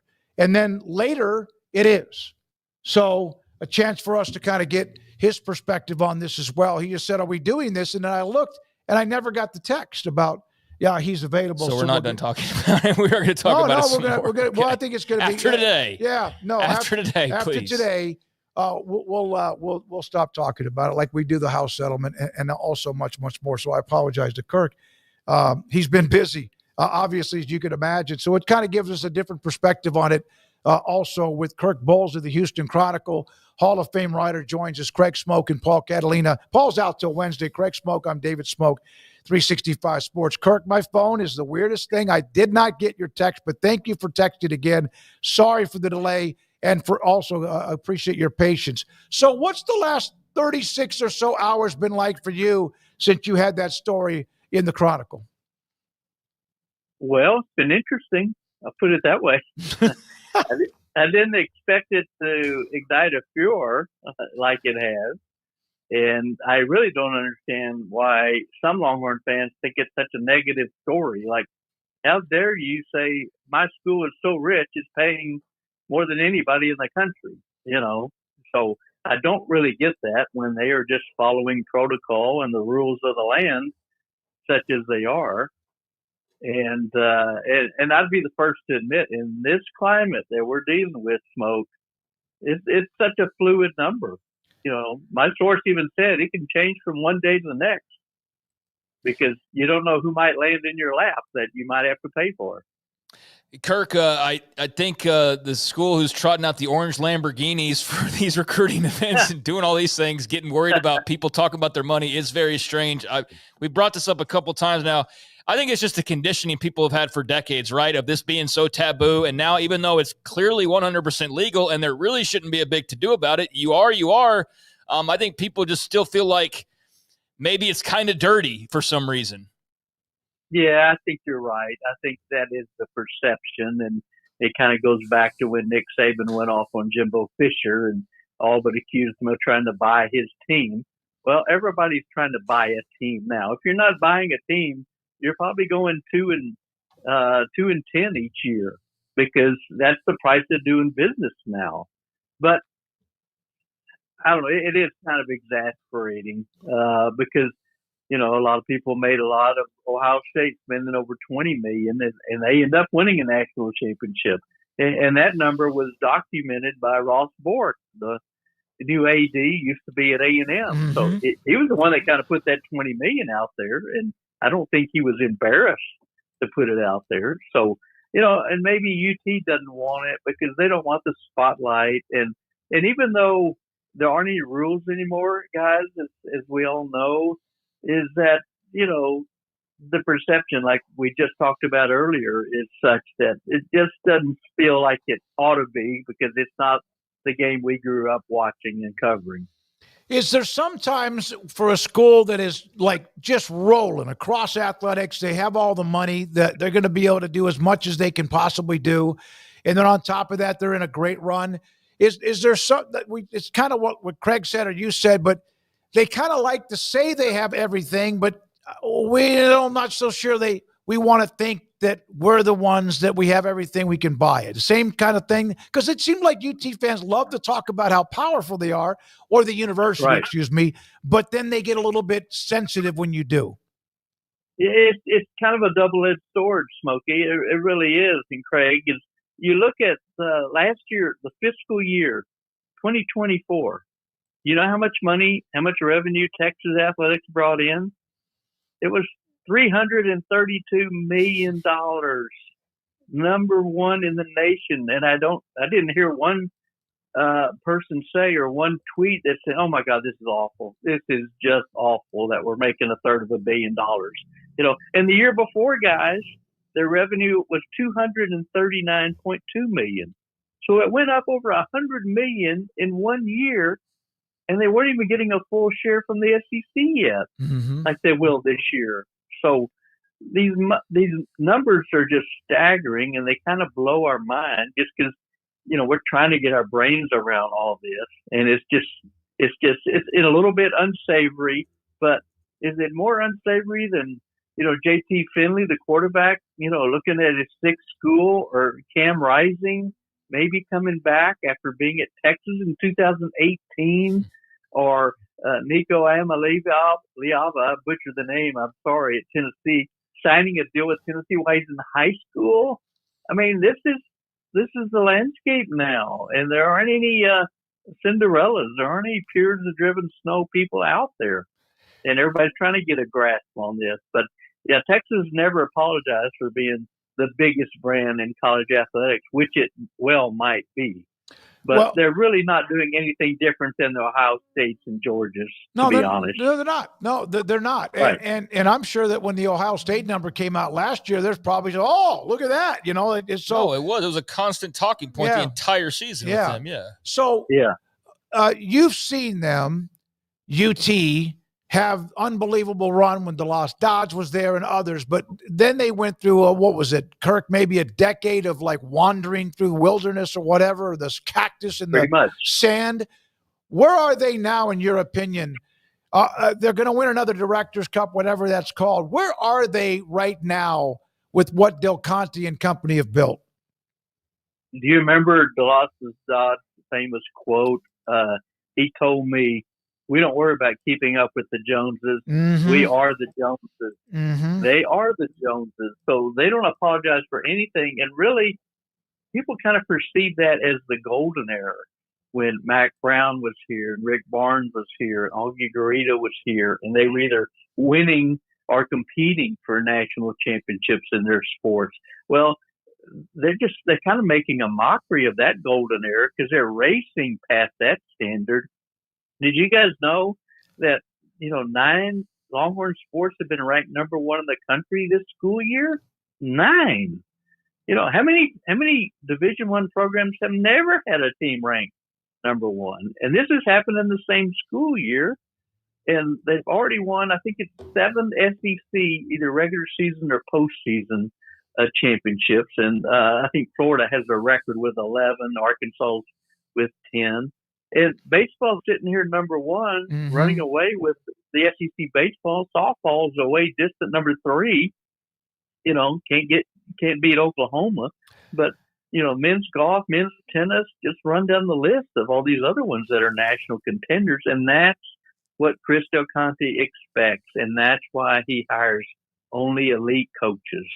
And if you're not going to be elite and you're not going to perform and produce like an elite coach, well, you're going to be hitting the pavement pretty soon, according to Del Conte.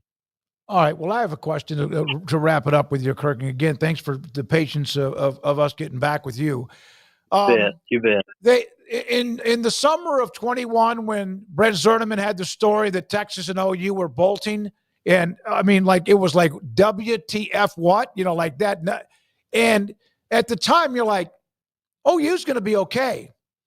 You kind of knew Texas eventually would get better, but it wasn't like there was no proof. Why have they been able to be better earlier than everyone? And I think most everyone thought when they joined, or the story popped that they were joining the SEC. Was it the timing of NIL and other things too? How has this happened as quickly as it has? Smokey, that's an excellent question. And there's not a simple answer to that. And Del Conte would say, well, we're all aligned, with Hartsell, the president, and Kevin Eltife, the chairman of the Board of Regents. We're all on the same page. We're all aligned, and I'm sure that's part of it. But you go back to hiring elite coaches and you accompany that Texas brand, and apply it to roster retention, roster recruitment, and then you throw in the transfer portal. They added 10 new transfer portals. Those guys didn't come cheap, and that's one of the reasons this salary is escalating so much. But it's kind of the expectation. I mean, you mentioned 2020 Smoke, and nobody thought Texas was ready for the SEC. I mean, and then Sark comes in, they go 5-7 and have a 6-game losing streak, and they don't get any players drafted. It's like, oh my God, are they going to be competing with Vanderbilt in the cellar? But Sark deserves so much credit, and he's compensated well for that. You just look at what Schlossnagle is doing in baseball already. Mike White, their softball coach, took him a little while, but he's been in the Women's College World Series 2 of the last 3 years and been in the final against Oklahoma. And, Edric Floreal won a track, a women's national championship. Rowing's been number 1. You just go down the list, and it's got to do with expectation. And I think these programs, guys feed off of each other. Vic Schaefer he's been to 4 Elite Eights and 1 Final Four, but he's been to a couple Elite Eights, and he looked in the cafeteria one day and like, jeepers, my program's like 8th best in this cafeteria. So, and it's that kind of it's funny, guys. At Sean Miller's introductory press conference, we were talking to Jared Elliott, the volleyball coach who's won 3 national championships, and he's going, man, I better produce or they're going to forget all about me. Mm-hmm. You know, and we kind of laughed at him like, yeah, he's won 2 of the last 3 years. I think he'll be okay. But the point is made, and it's valid. Like, you got to keep producing if you want to eat, and that's the expectation at Texas, and so far they're living up to it. Yeah, sometimes that's been the expectations, but they weren't able to reach them, especially, and it all comes down to, we know this, no matter all the others, they've always been well-rounded with Olympians and championships in a lot of the sports, but football is what drives the bus, no question. The animal, the engine. Right. Yep. Hey, Kirk, thank you. Right. Appreciate your time, sir. Appreciate you jumping on, and thanks for your time. We'll get you again here between now and maybe SEC Media Days. That'd be fun. Pleasure to be with you guys. Yes, sir. Kirk Bowles of the Houston Chronicle. So you got perspectives from earlier, remember, with Sam Kahn, theathletic.com, who busted his ass all throughout yesterday when that story popped, or at least the report of that number. And then we heard from Kirk himself. We heard from Chip as well, from his sources and those he had been talking to. When we come back, Paul Catalina and the top 5. And don't forget, tomorrow we're on 9 to 11. 9 to 11, then back, I believe, to all the regular hours starting on Monday next week. But coming up, the top 5 and also the results from Andrew Valade and the polls. This is 365 Sports. Waco Custom Marketplace, your hometown grocery store on Lake Air Drive in Waco, and it's still crawfish season. And they still have 30-pound sacks of live crawfish. If you want, they have those available for your crawfish boil. They have the crawfish, the live 30-pound sacks of live crawfish. They have shrimp, corn on the cob, sausage, the seasoning, what you need for the crawfish boil. Waco Custom Marketplace also hiring, I just saw this note on their Facebook page earlier the week, part-time and full-time cashiers, deli and meat department assistants, and so much more. Also, until they close their doors on Saturday, you have select and choice brisket on sale, whole chickens and chicken drumsticks on sales, pork, spare ribs, and also boneless pork chops, which are fat, juicy, delicious, and also very good. That's at $8.50 or $3.50 a pound. And mahi-mahi, if you want to go with some seafood, at $18.50 a pound. Waco Custom Marketplace, full-service butcher shop and bakery at 425 Lake Air Drive in Waco.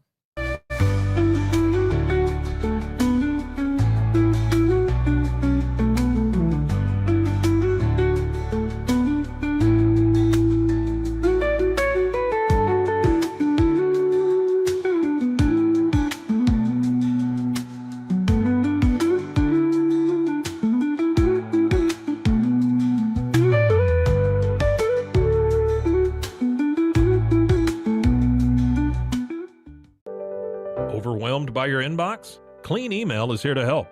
Organize, clean, and manage your emails with powerful automation tools. Say goodbye to spam and clutter and enjoy a stress-free inbox. Try Clean Email today at cleanemail.com. That's CLEAN email.com. Founded in 1910, Samsonite is the world leader in durable, high-quality luggage and travel accessories. Made to the highest standards, our products won't let you down. We give you the confidence to get out there and explore. Inspired by the past, devoted to the present, and built to inspire a multi-generational future, Samsonite is here to elevate your journey. Travel with Samsonite and pack confidence every step of the way. Shop now at shop.samsonite.com. Samsonite.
This is Paul Catalina's Top 5, brought to you by Ticket Club. Forget the fees, just big savings. Click the link in the description to find out more. Welcome into the Top 5 today. Steals of the draft on offense.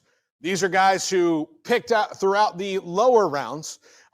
We'll do offense today. We'll do defense tomorrow. So let's dive in, shall we?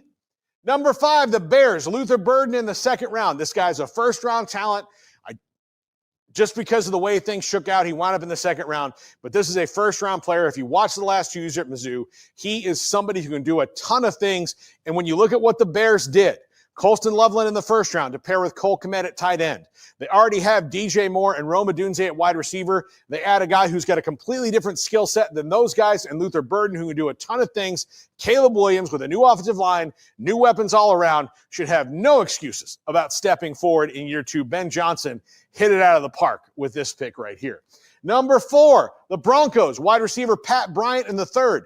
Now, if you didn't watch Illinois this year, you were not privy to the skills of Pat Bryant. Big receiver, can go up, wins with body position, runs well. He's a guy who can move the sticks for you. This dude can really play. He's very much a Sean Payton wide receiver. I really love Pat Bryant here in the third for the Broncos. Number 3, the Jags took Wyatt Milam in the third. We interviewed Wyatt Milam at Big 12 Pro Day. I told him that I hoped he didn't have to go very far and that he would just go ahead and look at a place in Frisco. But he's on his way to the Jaguars. They a guy who can play guard and tackle, probably guard here in the third round. Could have gone in the second. There are certain years he could have gone in the first. As a matter of fact, I liked him more than I liked Tyler Booker, who the Cowboys drafted. But great pickup for the Jags. Trevor Lawrence, I love him. He is not allowed a sack. Ever. Unbelievable player right there in Wyatt Milam. Number 2, the Seahawks took wide receiver Torrey Horton from Colorado in the 5th round. Now, he did have some injury troubles last year, but this guy is fast. He runs great routes. He is going to be a welcome addition for Sam Darnold as a young wide receiver. Really, really nice pickup. Kind of fell out of the mix because of those injuries, but Torrey Horton, great hands, great route runner, good speed. He'll be healthy next year. I bet he contributes at least in a small way, in a third wide receiver type way in year 1 in Seattle. And number 1, the Titans took 3 fourth-round weapons.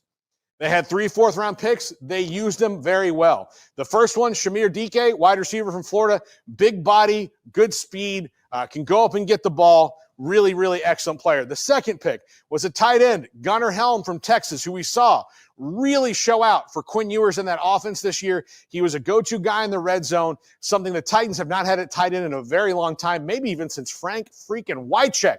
That's been a while for the Titans. Gunnar Helm, tons of potential there. Didn't run very well at the combine, was coming off an injury. I think he'll be a boon for Tennessee and Cam Ward. And finally, third, Elic Ayomanyor from Stanford. You saw him tear Travis Hunter up 2 years ago against Colorado. Big, strong, fast, can do a ton of things. Really, really, really undervalued with a 4th-round pick. Many people had him at the 2nd-round grade. Big, strong, fast receiver, probably dipped off because Stanford did not have quarterback play the last year and a half or so. But I really like what the Titans did in the 4th round, getting all 3 of those guys to help out Cam Ward. Then, just a little bonus, they signed Xavier Restrepo, his favorite receiver from college, in free agency. I wouldn't be surprised if Xavier Restrepo at least hangs around on the practice squad. They did some really good things when it came to getting playmakers for Cam Ward after they selected Cam Ward. That's going to do it for the top 5. Andrew's made some polls. We will not leave until you see the results of those. It would be a crime against Andrew, and that's a crime against humanity. That's going to do it for us. Smokey, give us those results. All right, Paul, here we go. Andrew, with the polls today, should LeBron retire or does he have one more run left? And you can see that almost exactly half of those of you who voted today said he's done. One more year. Depends on what the Lakers do and what's around him, and also 3% holding on that he is still the king. Yeah, I mean, I think he's got at least another year left based on his comments last night, which were very vague. It just doesn't feel like that's the goodbye if there were to be one. I think we'll have notice when that time comes so he can do his victory lap, as you mentioned, and have the whole tour, get his cowboy boots when he visits Dallas and his whatever else they gave it, all the other stops on Jeter's tour and all that. But good to have people participating. Appreciate Andrew doing that as well. But yeah, I'd go with one more year if I had to choose one. Yeah, I just feel like LeBron, this is my opinion, I'm not saying he's going to want to get some kind of special gift everywhere he goes, but I have a feeling that wouldn't be something he'd be against. So I think at least another year. I just don't think he's going to suddenly go, oh, by the way, guys, that was it. So next time you see me, I'll be on the the Amazon set. Yeah, that's right. Something like that. So yeah, I think we'll know when his time's coming up, and I don't think that's right now, but who knows? All right. Also, another one. Which of the NFL rookies who were drafted will have the biggest impact, biggest immediate instant impact among CBS Sports rankings? Ashton Genty, not surprised. Travis Hunter, those two get 81% of the pie. Teteroa McMillan of Arizona, Hunter of Colorado, and Genty of Boise State, and James Pierce of Tennessee at the bottom. I'm not surprised at all that Genty and Hunter got. I would have thought they would have gotten 75 to 80% of the vote, and they did. Yeah, I think Genty fell in a really good spot for him, and I think that was a really nice pick by the Raiders. I feel like that's pretty strong, safe bet you can make. But Travis Hunter's special. I mean, the only thing that gives me pause is just the organization he's playing for now. But if they got the right people in place, which has been a constant question with Jacksonville, then he's got the talent certainly to be up there near the top. As weird as it is to say, because the Raiders are dysfunctional as hell too, but I think with Pete Carroll in charge and the ownership, I feel slightly more confident in them. A little more comfortable. Yeah, a little more comfortable in them, but I do think Travis Hunter is gonna be a very good Jaguar for years to come. Yeah, I do too. And just let him go. Let him go. All right, thank you very much. Andrew Valade for the polls. Emery Winter is working on 365 Sports tonight, 10:30 tonight on the CW. And we appreciate them for showing off what we do with interview segments every single day at 10:30 on the local CW. Garrett Ross weaving in and out, including a late arrival in Kirk Bowles, who gave us his opinion on the report that he's the one that had yesterday. Craig, thank you so much. Tomorrow, back at it. Remember, tomorrow we're live 9 to 11. 9 to 11. We'll do it then. Thanks for your time. We'll see you then. Have a great night. This is 365 Sports.